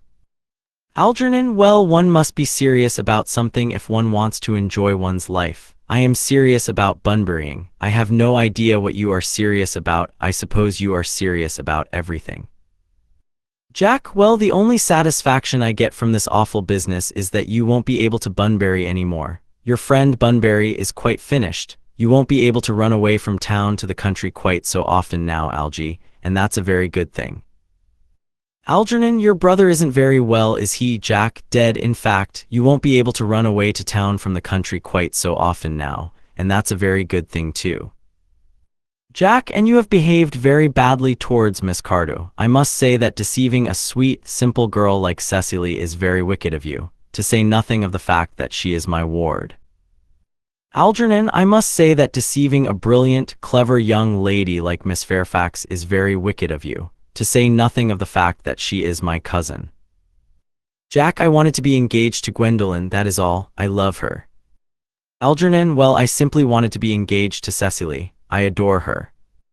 Jack, there is certainly no chance of you marrying Miss Cardew. Algernon, I don't think there is much chance of you marrying Miss Fairfax. Jack, sitting at the table and beginning to eat muffins. Jack, I can't understand how you can sit there calmly eating muffins when we are in this awful trouble. You seem to me to be perfectly heartless. Algernon, well, I can't eat muffins in an agitated manner. The butter would probably get on my cuffs. One should always eat muffins calmly. It is the only way to eat them. Jack, I think that it is perfectly heartless to be eating muffins at all in the circumstances. Algernon, when I am in trouble, eating is the only thing which makes me feel better. Indeed, when I am in very great trouble, I refuse everything except food and drink. At present, I am eating muffins because I am unhappy. Besides, I like muffins. Standing up, Jack, standing up. Well, that is no reason why you should eat them all. Taking the plate of muffins from Algernon, offering Jack tea cake. Please, will you have tea cake instead? I don't like tea cake, Jack. Good heavens, I think a man may eat his own muffins in his own garden. Algernon, but you just said that it was perfectly heartless to eat muffins. Jack, I said it was perfectly heartless of you to eat muffins. That is very different. Algernon, maybe, but the muffins are the same. Taking the plate of muffins from Jack, Algy, I wish you would go. Algernon, you can't ask me to go without giving me some dinner. I never go without my dinner. Besides, I have just arranged with Canon Chasuble to be baptized at 5:45. I am going to be baptized with the name of Ernest. Jack, my dear fellow, no you aren't. That is nonsense. I arranged with Canon Chasuble to be baptized myself at 5:30. I will of course take the name Ernest. Gwendolyn would want me to. We cannot both be baptized with the name Ernest. It's absurd. Besides, I have a right to be baptized if I like. There is no evidence that I have ever been baptized. I think it very likely that I never was, and so does Canon Chasuble. It is different for you. You have been baptized already. Algernon, yes, but that was years ago. Jack, yes, but you have been baptized. That is the important thing. Algernon, yes indeed, so I know my health can bear it. I must say I think that it is rather dangerous for you to be baptized now. It might make you very unwell. You can't have forgotten that a close relative very nearly died in Paris this week of a bad cold. Jack, yes, but you said yourself that a bad cold was not hereditary. Algernon, I know it didn't used to be, but it probably is now. Science is always making wonderful improvements. Jack, picking up the muffin plate, oh that is nonsense. You always talk nonsense. Algernon, Jack, muffins again. I wish you wouldn't. There are only 2 left. Taking them, I told you I was particularly fond of muffins. Jack, but I hate tea cake. Algernon, then why on earth do you serve tea cake to your guests? I don't like your ideas of hospitality. Jack, Algernon, I have already told you to go. I don't want you here. Why don't you go? Algernon, because I haven't finished my tea yet. I have 1 muffin left. Jack groans and sits down. Algernon continues eating. Act 3. The living room at the manor house. Gwendolyn and Cecily are at the window looking out into the garden. Gwendolyn, they have not followed us into the house as anyone else would have done. They must be ashamed. Cecily, they have been eating muffins. That looks like repentance to me. Gwendolyn, after a pause while she thinks about what Cecily has said, they don't seem to notice us at all. Couldn't you cough? Cecily, but I haven't got a cough. Gwendolyn, they're looking at us. How dare they? Cecily, they're coming towards us. How presumptuous of them. Gwendolyn, let us remain silent and dignified. Cecily, certainly, it is the only thing to do now. Jack enters, followed by Algernon. They are whistling the tune of a popular song. Gwendolyn, this dignified silence is rather unpleasant. Cecily, yes, I agree, it is. Gwendolyn, but we will not be the first to speak. Cecily, certainly not. Gwendolyn, Mr. Worthing, I have something to ask you. Your reply is extremely important. Cecily, Gwendolyn, I value your common sense. Mr. Moncrief, I would be grateful if you would answer the following question. Why did you pretend to be my guardian's brother? Algernon, in order that I might have the opportunity of meeting you. Cecily, to Gwendolyn, that seems a satisfactory explanation, does it not? Gwendolyn, yes dear, if you can believe him. Cecily, I don't believe him, but it is a wonderful answer. Gwendolyn, that is true. If you're talking about something very serious, the style of what you say is much more important than the sincerity. Mr. Worthing, why did you pretend to have a brother? Was it in order that you could come to town as often as possible to see me? Jack, can you doubt that, Miss Fairfax? Gwendolyn, I have very strong doubts, but I intend to ignore them. Going closer to Cecily, their explanations appear to be quite satisfactory, especially Mr. Worthing's. His answer seems to me to be particularly truthful. Cecily, I am very happy with what Mr. Moncrief said. The sound of his voice alone makes me feel certain that I should believe him. Gwendolyn, then, do you think we should forgive them? Cecily, yes, I mean no. Gwendolyn, I agree, I had forgotten something. We have ideals which we must not ignore. Which of us should tell them? The task is not a pleasant one. Cecily, could we not both speak to them at the same time? Gwendolyn, that is an excellent idea. I nearly always speak at the same time as other people. Are you ready? Cecily, certainly. Gwendolyn beats time with a finger as if she is conducting an orchestra. Gwendolyn and Cecily speaking together, your first names are a problem that cannot be solved. That is all. Jack and Algernon speaking together are first names, is that all? But we are going to be baptized later this afternoon. Gwendolyn, to Jack, are you really prepared to do this terrible thing for my sake? Jack, I am. Cecily, to Algernon, are you really prepared to face this awful ordeal 87 to please me? Algernon, I am. Gwendolyn, how absurd to talk about the equality of the sexes. Men are infinitely 88 better than us at self-sacrifice. Jack, we are getting hold of Algernon's hand. Cecily, they have moments of courage of which we women know nothing. Gwendolen to Jack, darling. Cecily to Algernon, darling, they fall into each other's arms. Merriman enters. When he sees the situation, he coughs loudly. Merriman, ahem, Lady Bracknell is here. Jack, good heavens, Lady Bracknell enters. The couples separate very quickly. Merriman goes off. Lady Bracknell, Gwendolen, what does this mean? Gwendolen, it means that I am engaged to be married to Mr. Worthing, Mama. Lady Bracknell, come here, sit down immediately. To Jack, I learned of Gwendolen's sudden departure from her trusted maid, who gave me the information after I had given her a small coin. I followed her at once on the next train. Her father does not know where she is, and I don't propose to tell him the truth. In fact, I never tell him the truth about anything. I would consider it wrong to do so. You must understand that all communication between you and my daughter must stop immediately. On this point, as indeed on all points, I am firm. Jack, I am engaged to be married to Gwendolen, Lady Bracknell. Lady Bracknell, you are not, sir, and now, Algernon, yes, Aunt Augusta. Lady Bracknell, is this the house in which your invalid friend Mr. Bunbury lives? Algernon, finding it difficult to speak, oh, no, Bunbury doesn't live here. Bunbury is somewhere else at present. In fact, Bunbury is dead. Lady Bracknell, dead. When did Mr. Bunbury die? His death must have been extremely sudden. Algernon, oh, I killed Bunbury this afternoon. I mean, poor Bunbury died this afternoon. Lady Bracknell, what did he die of? Algernon, Bunbury, oh, he was quite exploded. Lady Bracknell, exploded. Was he the victim of a terrorist plot? I was not aware that Mr. Bunbury was interested in politics. If so, he deserved his punishment. Algernon, my dear Aunt Augusta, I mean that he was found out. What I mean is the doctors found out that Bunbury could not live, so he died. Lady Bracknell, he seems to have had great confidence in his doctor's opinions. I am glad, however, that he made up his mind to do something definite and acted on proper medical advice. And now, Mr. Worthing, may I ask, who is that young person whose hand my nephew Algernon is holding? He is holding it, I may add, in a most unnecessary way. Jack, the lady is Miss Cecily Cardew, my ward. Lady Bracknell bows coldly to Cecily. Algernon, I am engaged to be married to Cecily, Aunt Augusta. Lady Bracknell, I beg your pardon.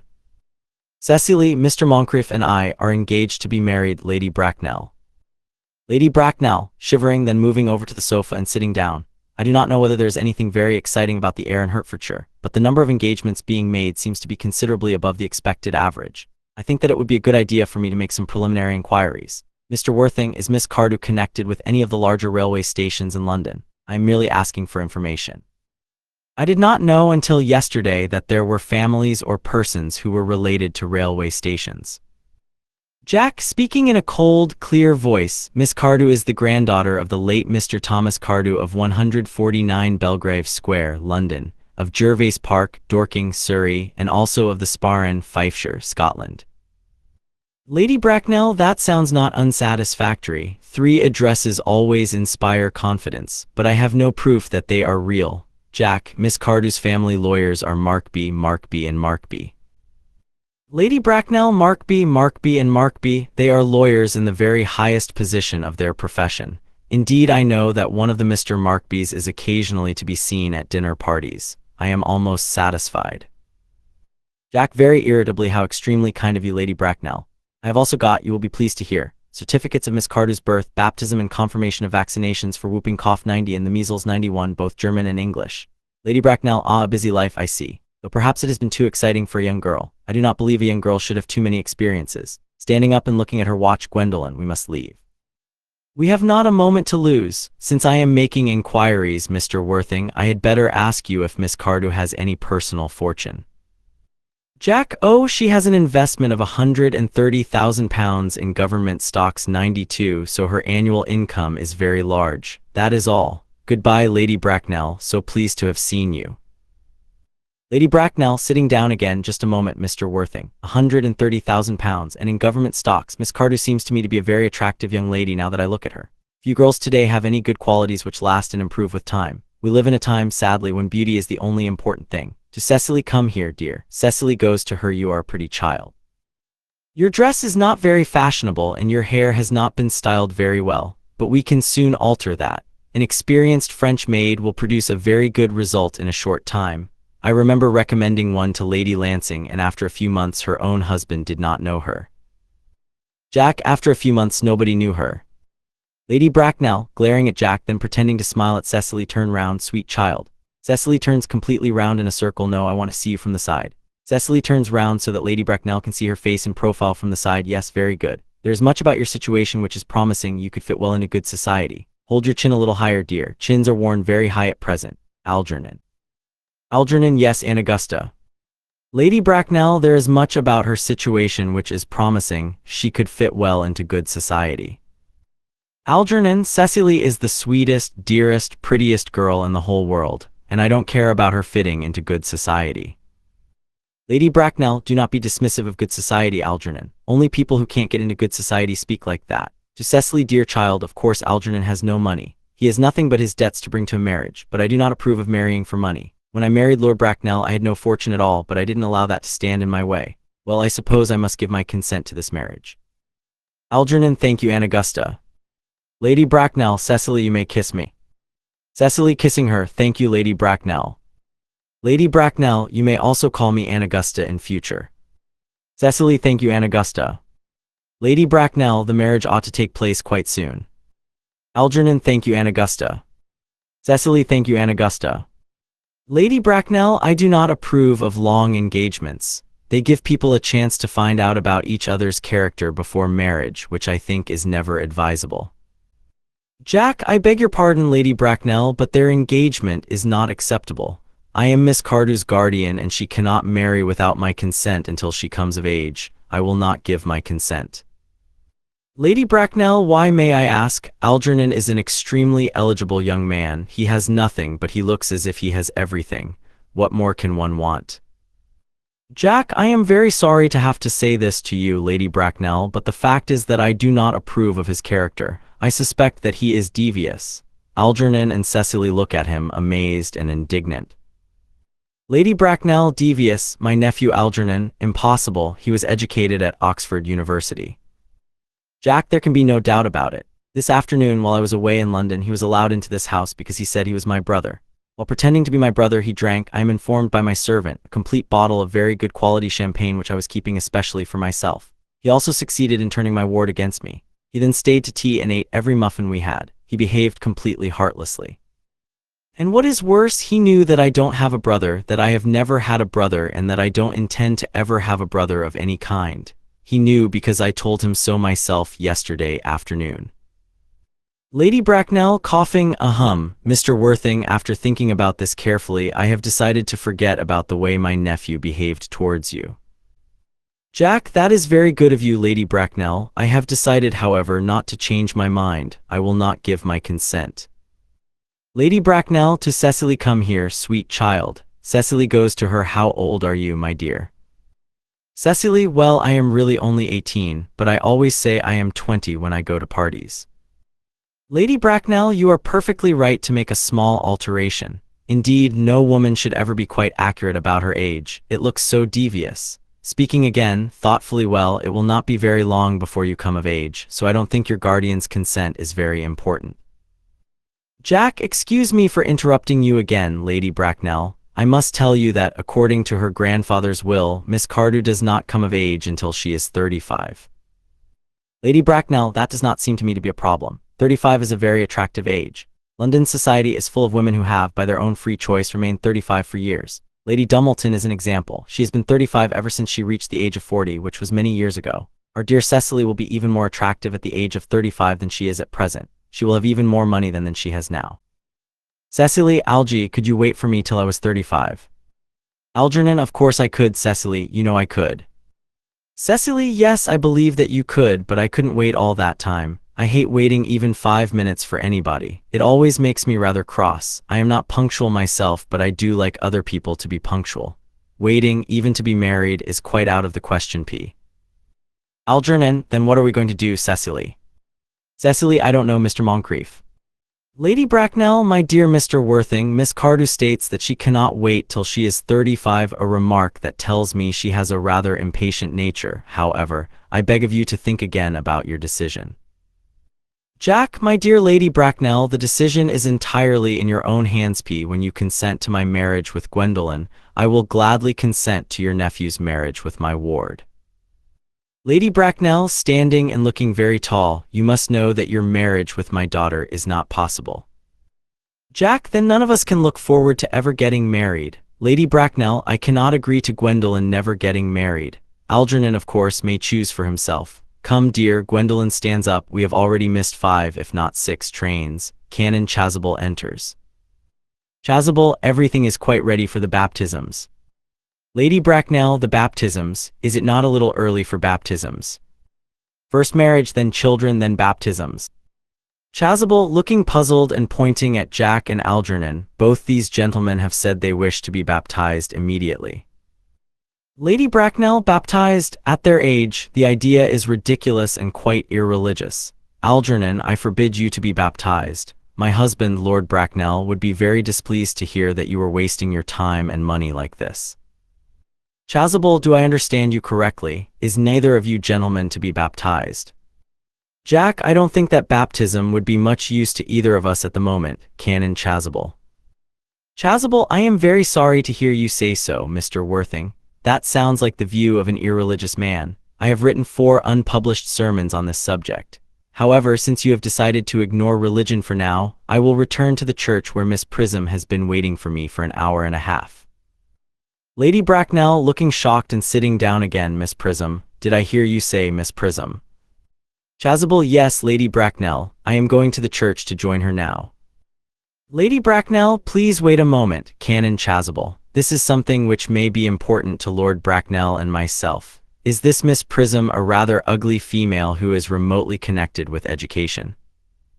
Chasuble, rather indignantly, she is a very respectable lady.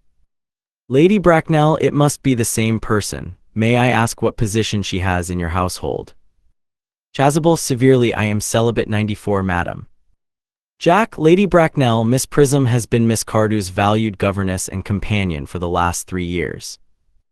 Lady Bracknell, I must see her at once. Let her be sent for. Chasuble, looking off stage, she's approaching. She's nearly here. Act 3. Miss Prism enters very quickly. Miss Prism, I was told you were coming to the church, dear Canon. I have been waiting there for an hour and 3/4. Seeing Lady Bracknell, who is glaring at her, Miss Prism turns pale. She looks round her as if she wants to escape. Lady Bracknell, in a severe voice, as if she is a lawyer in a courtroom. Prism. Miss Prism lowers her head, looking ashamed. Come here, Prism. Miss Prism approaches, looking nervous. Prism, where is that baby? Everyone looks horrified. The Canon takes a step backwards. Algernon and Jack pretend to be anxious to stop Gwendolen and Cecily from hearing something shocking. Prism, 28 years ago, you left Lord Bracknell's house, number 104, Upper Grosvenor Square, London, in charge of a pram 95 containing a baby boy. You never returned. A few weeks later, after a police investigation, the pram was discovered at midnight in a remote part of the city. It contained the manuscript of a very bad 3-volume novel. Miss Prism looks indignant, but the baby was not there. Everyone looks at Miss Prism. Prism, where is that baby? There is a pause. Miss Prism, Lady Bracknell, I am ashamed to say I don't know. I wish I did. These are the facts. On the morning of that day, a day I will remember forever, I prepared as usual to take the baby out in the pram. I had with me a large old handbag in which I had intended to put the manuscript of a 3-volume novel that I had written. In a moment of forgetfulness, for which I can never forgive myself, I put the manuscript in the pram and the baby in the handbag. Jack, who had been listening very carefully, but where did you put the handbag? Miss Prism, do not ask me, Mr. Worthing. Jack, Miss Prism, this is very important to me. I must know where you put the handbag which contained the baby. Miss Prism, I left it in the cloakroom of one of the larger railway stations in London. Jack, which railway station? Miss Prism, looking very miserable. Victoria, sitting down slowly on an armchair. Jack, I must go to my bedroom for a moment. Gwendolen, wait for me here. Gwendolen, if you're not too long, I will wait for you all my life. Jack leaves, very excited. Chasuble, what do you think this means? Lady Bracknell. Lady Bracknell, I dare not guess. Canon Chasuble. You must know that strange coincidences are not supposed to happen in families with a high position in society like ours. They are not appropriate. Noises are heard above as if someone is throwing boxes around. Everyone looks up. Cecily, Uncle Jack sounds very agitated. Lady Bracknell, the noise is extremely unpleasant. Chasuble, looking up, it has stopped now. The noises start again, sounding even louder. Lady Bracknell, I wish he would stop. Gwendolen, the suspense is terrible. I hope it will last. Jack enters with a black leather handbag in his hand. Jack, rushing over to Miss Prism. Is this the handbag, Miss Prism? Examine it carefully before you speak. The happiness of more than one person depends on your answer. Miss Prism, calmly, it seems to be mine. Yes, here's the damage which happened in an accident on a bus. Here's the stain caused by a drink which exploded at Leamington. And here near the lock are my initials. I had forgotten that I had had them put there. The bag is definitely mine. I am delighted to have it returned to me so unexpectedly. It has been inconvenient not to have it all these years. Jack, in a pathetic voice, Miss Prism, you have had more returned to you than the handbag. I was the baby you placed in it. Miss Prism, amazed you. Jack, embracing her, yes, mother. Miss Prism, pulling away from him indignantly, Mr. Worthing, I am unmarried. Jack, unmarried, that is a serious problem. But who has the right to speak badly of someone who has suffered? Why should society treat men and women differently? Mother, I forgive you, trying to embrace her again. Miss Prism's now even more indignant. Mr. Worthing, you are wrong. Pointing to Lady Bracknell, there is the lady who can tell you who you really are. Jack, after a pause, Lady Bracknell, would you kindly inform me who I am? Lady Bracknell, I am afraid that my news may not please you. You are the son of my poor sister, Mrs. Moncrief, and therefore Algernon's elder brother. Jack, Algy's elder brother, then I have a brother after all. I knew I had a brother. I always said I had a brother. Cecily, how could you ever have doubted that I had a brother? Getting hold of Algernon and leading him around the room, Canon Chasuble, here is my unfortunate brother.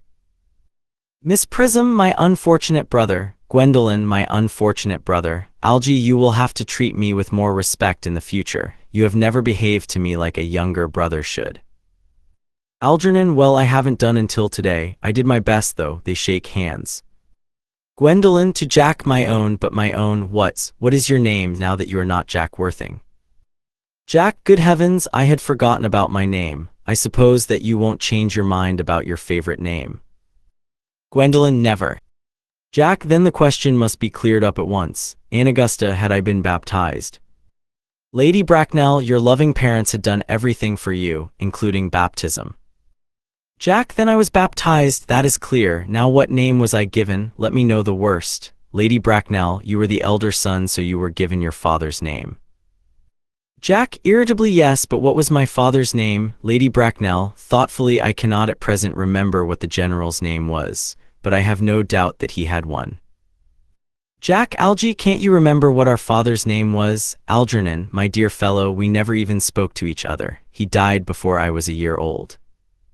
Jack, his name will appear in the army list 96 of that period, I suppose. Aunt Augusta. Lady Bracknell, the general was a man of peace except in his domestic life, so I have no doubt that his name will appear in an army list. Jack, the army lists for the last 40 years are here. I should have read them all. Rushes over to a bookcase and pulls lots of books out. Generals, Malum, Maxbohm, Magley. What awful names they have. Mark B. Mix B. Mobs, Moncrief.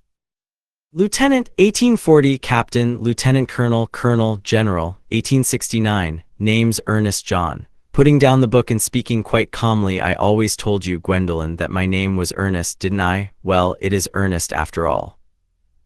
I mean, it really is Ernest. Lady Bracknell, yes, I remember now that the general called you Ernest. I knew I had a reason for disliking that name. Gwendolen, Ernest, my own Ernest. I felt from the first time I met you that you could have no other name. Jack, Gwendolen, it is terrible for a man to find out suddenly that he has been speaking the truth all his life. Can you forgive me? Gwendolen, I can, because I feel that you are going to change. Jack, my own darling. Chasuble to Miss Prism, Letitia. Embracing her, Miss Prism. Enthusiastically, Frederick. At last, Algernon. Cecily, embracing her at last. Jack, Gwendolen, embracing her at last. Lady Bracknell, my nephew, you seem to be displaying signs of a lack of seriousness. Jack, on the contrary, Aunt Augusta, I've now realized for the first time in my life the importance of being earnest. Act 1. When Algernon discusses marriage with Jack. When he says that divorces are made in heaven, he is inverting the sense of an old English proverb. Marriages are made in heaven. Can you find another saying of Algernon's later in the act which you think might be an inverted proverb? Do you know or can you guess what the original form of this proverb is? 2. It is very impolite. Read a private cigarette case. Jack tells Algernon. Explain why this is a joke. 3. My dear fellow, some ants are tall. Some ants are not tall. My aunt should be allowed to decide her height for herself. Jack tells Algernon. Explain why he says this. 4. To lose one parent, Mr. Worthing, is unfortunate. To lose both seems like carelessness, says Lady Bracknell. Explain her deliberate misunderstanding of what Jack has just told her. 5. Algernon tells Jack that he should claim that his brother has died of a bad cold. Wilde has chosen this illness deliberately because it is a comical one. What is comical about it? Act 2. One near the beginning of the act, Canon Chasuble says to Cecily, "If I was Miss Prism's pupil, I would always pay attention." And later Miss Prism tells the canon that if a man has a wife who is a mature woman, she can be relied upon. What future development is hinted at in these speeches? 2. When Jack announces the death of his brother, Miss Prism says, "What a lesson for him. I hope he will learn from this." What is Wilde telling his audience about the character of the governess when he makes this joke? 3. Canon Chasuble says that he will preach a sermon which will mention Jack's brother's death. He has already got a sermon that can be used on any occasion, happy or sad. He adds, "I have preached it at baptisms, weddings, and funerals." What is Wilde really telling us about this sermon? 4. I haven't got a brother, Jack says when Cecily tells him that his brother Ernest has arrived at the house. Cecily and Canon Chasuble understand what Jack says in different ways. Explain why. 5. Both Gwendolen and Cecily keep diaries. What do we learn about the characters of the girls from the reasons they give for keeping diaries? 6. Gwendolen and Cecily conclude at one point in the act that they're both engaged to the same man.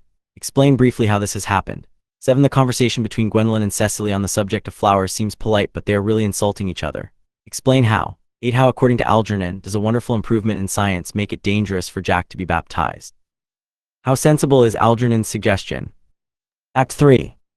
When on her entrance, Lady Bracknell refers to Gwendolen's trusted maid. This expression is a cliché from the period when the play was written, but why is Lady Bracknell's use of it here ironic?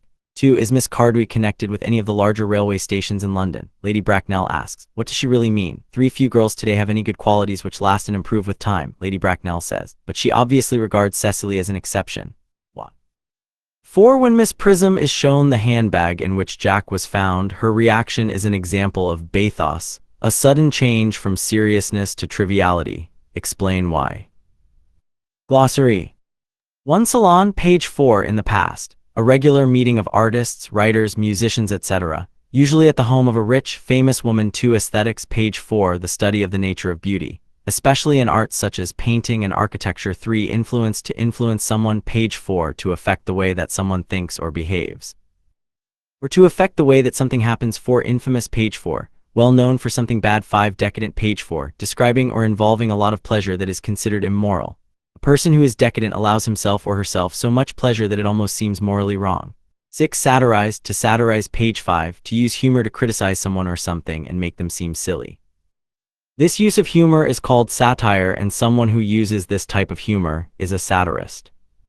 7. Epigram, page 5. A short poem or sentence that expresses something such as a feeling or idea in a short and clever or funny way. 8. Trivial, page 6. Not very important, serious, or valuable. 9. Impending, page 6. An impending event or situation, especially an unpleasant one, is one that will happen very soon. 10. Victorian, page 6. Relating to the period from 1837 to 1901, when Queen Victoria ruled the UK. In this period, upper-class people had very strict moral attitudes. 11. Subplot, page 6. A story in a play, novel, or film that is separate from the main story and is not as important as the main story. 12. Subversive, page 6. Intended to destroy the power or influence of a government or an established belief. 13. Inversion, page 6. The process of changing something to make it the opposite of what it was before, or turning it upside down. 14. Cynical, page 7. Someone who is cynical believes that people care only about themselves and are not sincere or honest. This belief is called cynicism. 15. Deviousness, page 7. The quality of being devious, dishonest, and clever. 16. Alters. To alter something, page 7. To make something or someone different. 17. Meek, page 7. Quiet, gentle, and easily persuaded by other people to do what they want. 18. Fiancé, page 7. Someone's fiancé is the man they are engaged to and are going to get married to. The woman someone is engaged to and is going to get married to is their fiancé. 19. Repentance, page 8. The act of showing that you feel ashamed and sorry because you recognize that you have done something wrong, especially against the rules of your religion. 20. Deceive, to deceive someone, page 8. To trick someone by behaving in a dishonest way. Someone who deceives people is deceitful. 21. Muffin, page 8. A flat round type of bread, usually cut in half and eaten hot with butter. Muffins are often part of afternoon tea. People also eat crumpets with afternoon tea. Crumpets are a flat round cake, also eaten hot with butter. Another type of cake that people eat with afternoon tea is a tea cake. Tea cakes are a type of small round cake with raisins, dried grapes in them. 22. Sums up, to sum up, page 8. to make a statement that shows what something or someone is like. 23 aristocratic, page 8, belonging to or typical of the aristocracy, the people in the highest class of society, who usually have money, land, and power, and who often have special titles, such as Duke or Countess. 24 season, page 8, a period of the year when a series of special events for fashionable upper-class society take place. 25 eligible, page 9, considered to be suitable as a marriage partner because you are rich or attractive. 26 bachelor, page 10, a man who has never been married. An eligible bachelor is one who many women want to marry because he is rich or attractive. A woman who is not married and is past the age when women usually get married is called a spinster. Spinster is an old-fashioned and insulting word. Now, it is more usual to say that a man or woman who is not married is single. 27 ward, page 10, someone, especially a child, who is officially being looked after by a court of law or by someone who is not their parents. The person who looks after them is their guardian. 28 governess, page 10, a woman whose job is to look after and teach her employer's children in their home, especially in the past. 29 canon, page 10, a Christian priest who works in a cathedral. 30 misunderstanding, page 11, a failure to understand someone or something correctly. 31 morals, page 11, principles of right or wrong behavior that are generally accepted by society. 32 Shropshire, page 12, a county, a region that has its own local government on the west coast of England. Shropshire has more countryside and fewer inhabitants than most other regions in England.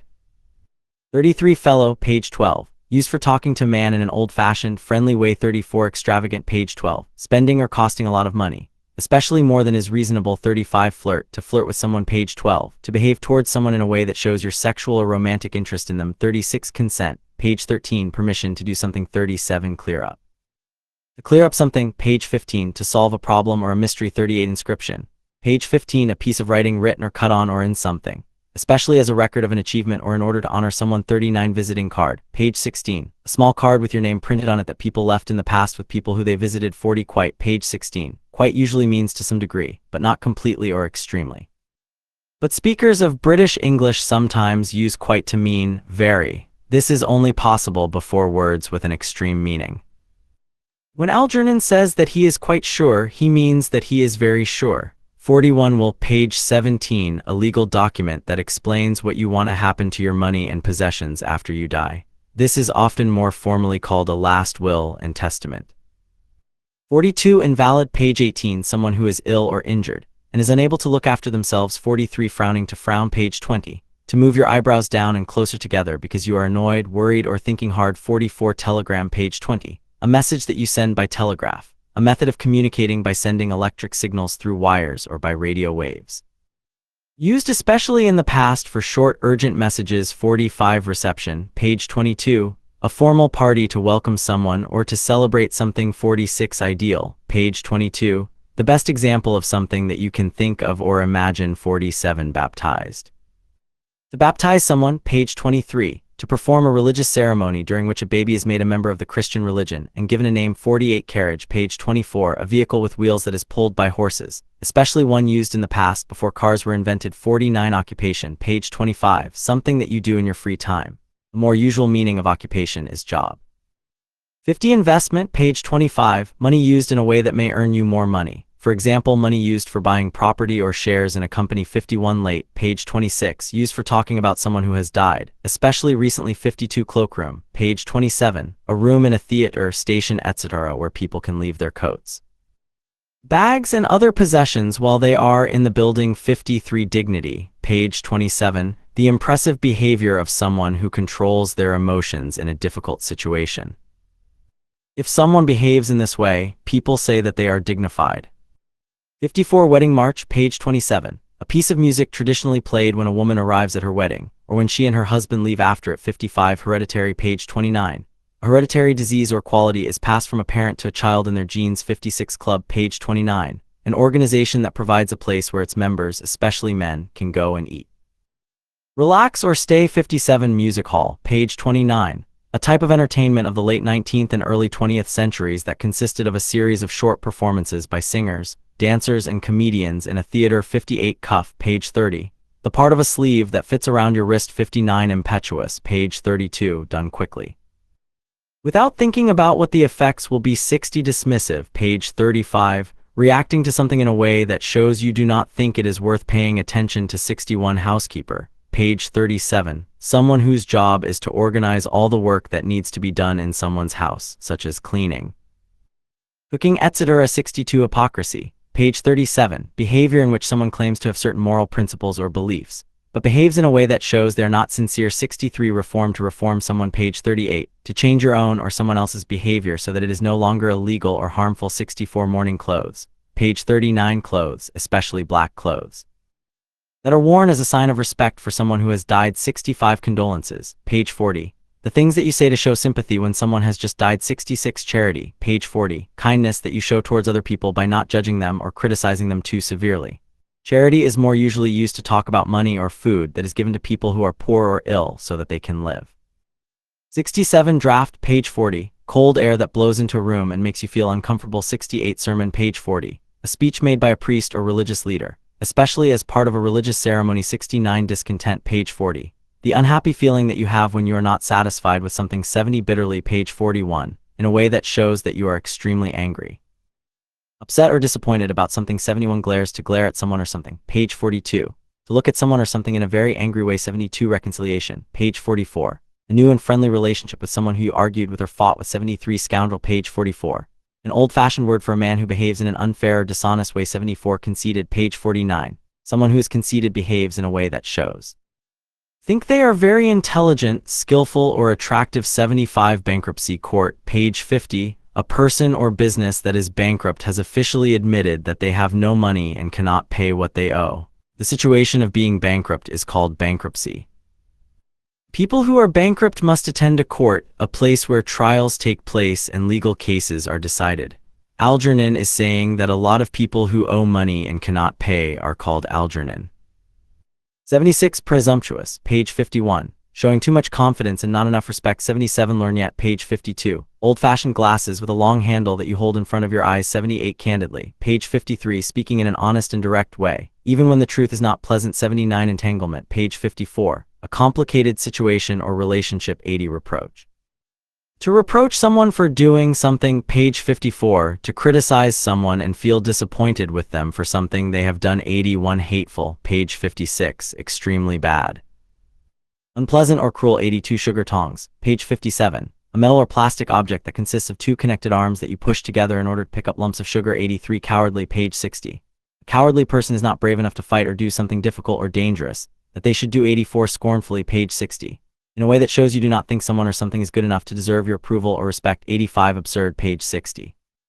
Completely stupid, unreasonable, or impossible to believe. 86. Agitated, page 61. Worried or upset. 87. Ordeal, page 65. An extremely unpleasant experience, especially one that lasts for a long time. 88. Infinitely, page 65. Very or very much. 89. Exploded, explode something. Page 68. To prove that a story or theory that many people believe is in fact false. 90. Whooping cough, page 69. An infectious disease of children that causes them to cough and make a loud noise when they breathe. 91. Measles, page 69. An infectious disease common in children in which there are red spots all over the body and a high temperature. 92. Government stocks, page 69. A type of investment which is offered by the government and is considered to be safe and reliable. 93. Indignant, page 71. Angry because of an unfair situation or someone's unfair behavior. 94. Celibate, page 73. Not married and never having sex, often because of religious beliefs. 95. Pram, page 74. A large object with 4 wheels that a baby can lie in while you push it around. This is a shortened form of the original word perambulator, which is no longer used in English. 96. Army list, page 78. An official list of all the officers in the British Army which gives information about their position in the army and their careers. By the way, page 11. Used for introducing a new or extra fact or comment into a conversation. Good heavens, page 11. Used for showing that you are very surprised, angry, or upset. I must say, page 15. Used in spoken English for emphasizing a statement. It's about time. Page 20. Used for saying that someone should do something soon. Runs in families. Something runs in the someone's family. Page 29. If something such as a quality or disease runs in someone's family. A lot of people in the family have it, and it is passed from parents to their children in their genes at a moment's notice. Page 35. Without being given much warning before something happens. As a man sows, so shall he reap. Page 40. The most basic meaning of this phrase is that the seeds you plant in the ground sow will grow into the plants which you will cut and gather reap. This phrase is used for saying that something happens to someone because of what they have done in the past. It was originally a religious phrase, but people use it now with a general meaning. Miss Prism says that Ernest died of a bad cold as a result of his bad behavior. Bitter trials, page 41. A bitter trial is a very painful or difficult experience. Blessings in disguise, page 41. Chasuble says that painful experiences, bitter trials, can be blessings in disguise. A blessing is something good that you feel very grateful or lucky to have. Chasuble is saying that something can seem to cause problems, but later you realize it is a good thing. Call a spade, page 56, to say very directly what you think about someone or something, even if this is rude. Spade is a tool used for digging. Anybody who is anybody, page 56, all people who are important or famous. Gwendolyn is saying that she does not believe that any important people live in the countryside. Bores me to death, to bore someone to death, page 56, to make someone feel extremely impatient or dissatisfied. The expression to death is used after a verb or an adjective to emphasize that someone feels something very strongly. To say nothing of the fact that page 61, used for adding extra information to what you have just said, stand in my way. To stand in someone's way, page 70. To stop or try to stop someone from doing something, comes of age, to come of age, page 70. To reach the age when you are legally an adult, out of the question. To be out of the question, page 72, used for saying that something is definitely not a possibility in your own hands, to be in someone's hands, page 72. If something is in someone's hands, they are responsible for it. Background information. Choose the correct information to complete the sentences. 1. Oscar Wilde was /Irish/Scottish. 2. Wilde's father/mother was involved in working for independence for his/her country. 3. Wilde studied at Oxford/Cambridge University. 4. At university, Wilde got very good/bad grades. 5. As a student, Wilde won a prize for writing plays/poems. 6. Wilde was influenced by the writings of John Ruskin and Walter Pater on politics/beauty. 7. At the start of his career, Wilde wrote some short stories for his wife/children. 8. The Picture of Dorian Gray was the only play/novel which Wilde wrote. 9. Wilde was not always seen as a serious figure when he gave lectures. 10. Wilde's work included a play written in German/French. 11. Wilde was married, divorced at the time of his death. 12. Today, Wilde's serious/lighthearted works are best remembered. 13. In the 20th century, one/several of Wilde's works led to a musical production. 14. The Importance of Being Earnest has been made into a film at least once/twice. Multiple choice. Pick the best answer. 1. What is Lady Bracknell's relationship to Algernon? A. She is his mother. B. She is his aunt. C. She is his mother-in-law. D. There is no family relationship. 2. What reason does Jack give for coming to town in Act 1? A. To have tea with Algernon. B. To have dinner with Lady Bracknell. C. To propose to Gwendolyn. D. To propose to Cecily. 3. How does Algernon discover that Jack's real name is not Ernest? A. By asking him about an inscription on a cigarette case. B. By asking his aunt, Lady Bracknell. C. By asking him about an inscription on a handbag. D. By going to his house in the country and asking Cecily. 4. Which of the following is not true about Jack and Algernon's imaginary characters? A. Algernon uses his imaginary friend as an excuse to avoid dinner with his aunt. B. Jack uses his imaginary brother as an excuse to come to town and have fun. C. Both of their imaginary characters are named Ernest. D. Algernon's imaginary friend is an invalid with poor health. 5. Why was Jack given the surname Worthing? Because it was his father's name. B. Because he liked the town Worthing and decided to call himself this name. C. Because the man who found him had a ticket to Worthing in his pocket. D. Because there was a note in the handbag saying his name was Worthing. 6. Why does Jack return to his country home wearing black clothes? Because he is in mourning for his dead imaginary brother. B. Because it is fashionable to wear black in the country. C. Because he has been to a funeral. D. Because Thomas Carter, the man who brought him up, has died. 7. Which of the following is not served as part of afternoon tea? A. Muffins. B. Tea. C. Coffee. D. Bread and butter. 8. Who tells Lady Bracknell the address that Gwendolyn has gone to in the country? Algernon. B. Miss Prism. C. Lord Bracknell. D. A maid. 9. Why does Lady Bracknell consider Cecily a good future wife for Algernon? Because she is fashionable and attractive. B. Because she has a lot of money. C. Because she is a friend of Gwendolyn's. D. Because she is in love with Algernon. 10. What is Jack's main reason for refusing to consent to Algernon marrying Cecily? A. He believes that Algernon does not love Cecily. B. He hopes to force Lady Bracknell to consent to his own marriage with Gwendolyn. C. Algernon has no known parents. D. Algernon is not as rich as Cecily. 11. Why is Jack's real name Ernest at the end of the play? A. Because he asks Chasuble to baptize him with this name. B. Because Thomas Cardew baptized him as Ernest as a baby. C. Because Gwendolyn insists that he is baptized with this name.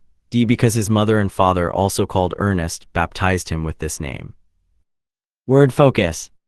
Complete the table with the missing nouns. The missing nouns are all in the play. Complete the sentences with one of the words from the table. 1. Algernon argues that whilst being in love is romantic, proposing marriage is not. 2. When Jack tells Lady Bracknell that he has lost both parents, she says that to lose one parent is unfortunate, but losing both suggests he is 3. Lady Bracknell is pleased to hear that Jack considers himself to know nothing, as for her, is better than education.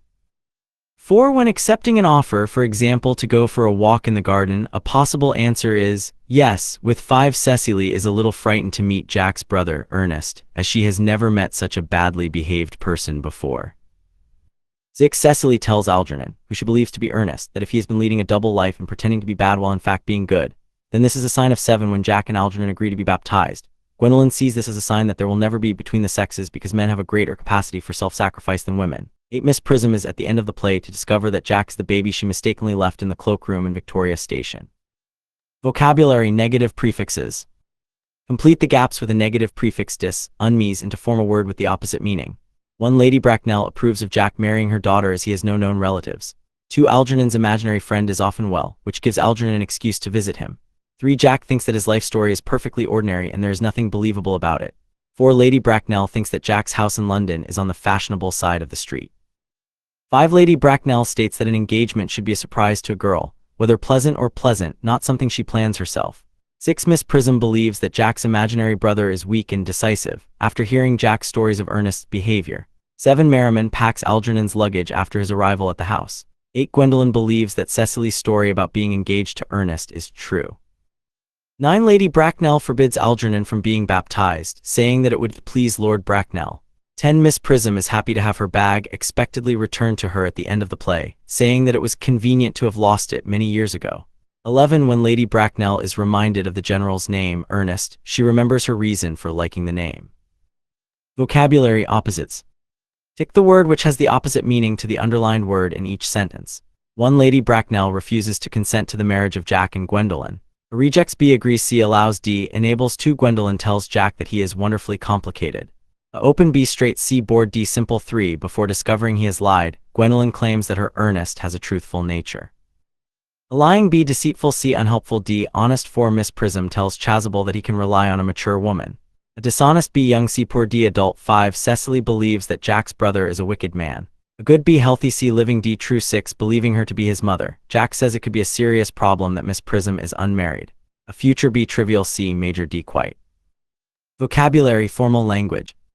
Find a formal word or expression from the quotations for each explanation given below. Algernon, my dear fellow, the way that you flirt with Gwendolen is perfectly disgraceful. p. 12. Jack, you ought to dine with your Aunt Augusta. p. 18. Algernon, good heavens, Lane, why are there no cucumber sandwiches? p. 20. Jack, I beg your pardon, Algy, I suppose I shouldn't talk about your own aunt in that way. p. 27. Chasuble, it would be a pleasure, Miss Prism, a pleasure. Let us go to the end of the garden and back. p. 36. Jack, you young scoundrel, Algy, you must get out of this place as soon as possible. p. 44. Cecily, when one is dictating, one should speak clearly and not cough. p. 47. Gwendolen, outside the family circle, Papa, I am glad to say, is completely unknown.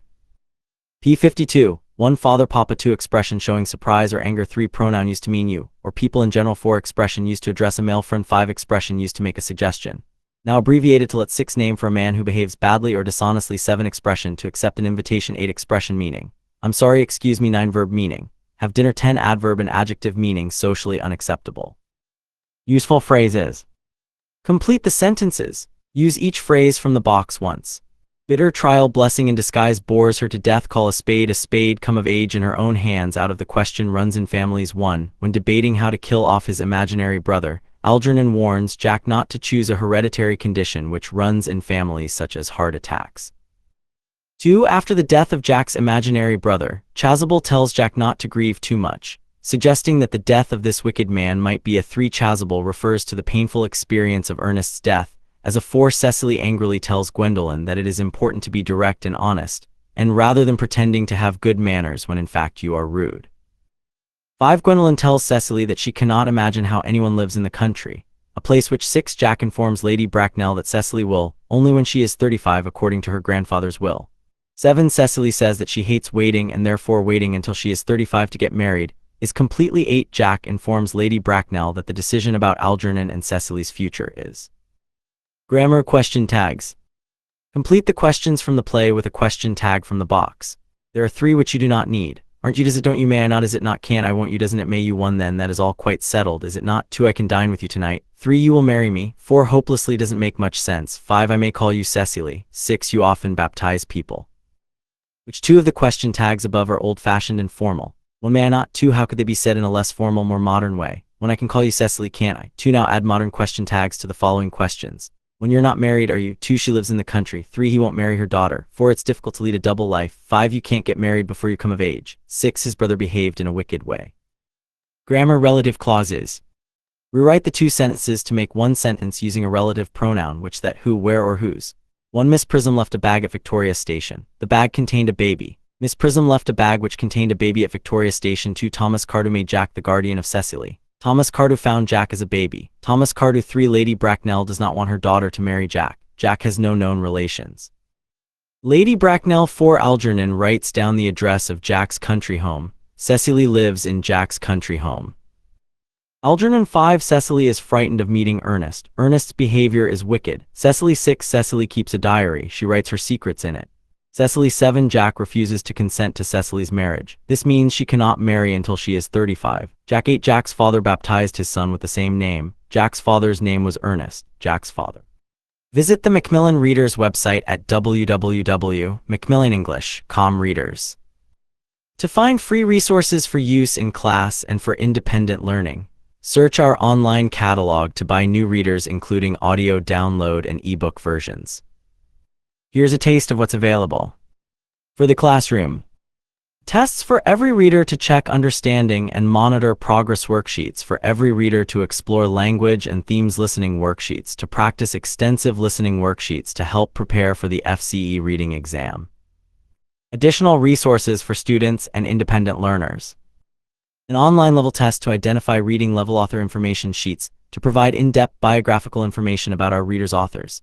Self-study worksheets to help track and record your reading, which can be used with any reader. Use our creative writing worksheets to help you write short stories, poetry and biographies. Write academic essays and literary criticism confidently with the help of our academic writing worksheets. Have fun completing our web quests and projects and learn more about the reader you are studying. Go backstage and read interviews with famous authors and actors. Discuss your favorite readers at the Book Corner Club. Visit www.macmillanenglish.com/readers to find out more. Published by Macmillan Heinemann ELT, Between Towns Road, Oxford, Ox 43 pp, a division of Macmillan Publishers Limited. Companies and representatives throughout the world. Heinemann is the registered trademark of Pearson Education, used under license. ISBN 978-2304-8449, ISBN 978-2304-8685, with CD edition. This version of The Importance of Being Earnest was retold by F. H. Cornish for Macmillan readers. First published 2011. Text copyright Macmillan Publishers Limited 2011. Design and illustration copyright Macmillan Publishers Limited 2011. All rights reserved. No part of this publication may be reproduced, stored in a retrieval system, transmitted in any form or by any means, electronic, mechanical, photocopying, recording, or otherwise, without the prior written permission of the publishers. Illustrated by Gavin Rees. Cover photograph by Corbis/Condé Nast. Archive printed and bound in Thailand. Without CD edition 2016, 2015, 2014, 2013, 2012, 2011 1098765432. With CD pack edition 2016, 2015, 2014, 2013, 2012, 2011 1098765431. Upper. Algernon, your name isn't Jack, it is Ernest. Jack, it isn't Ernest, it's Jack. Algernon, you have always told me that your name is Ernest. I have introduced you to everyone as Ernest. You answer to the name Ernest. You look as if your name is Ernest. You are the most earnest-looking person I have ever seen in my life. It is perfectly ridiculous to tell me your name isn't Ernest. Oscar Wilde's comic masterpiece of Love and Mistaken Identity was a great hit when it first appeared on the stage in 1895. It has remained hugely popular with theater audiences ever since. This Macmillan reader is written as a play script. Extra grammar and vocabulary exercises, notes about the story, notes about the life of Oscar Wilde, points for understanding comprehension questions, glossary of difficult vocabulary and useful phrases, free resources including worksheets, tests, and author data sheets at www.macmillanenglish.com/readers. Audio CD download available for this title. You've reached the end of the book.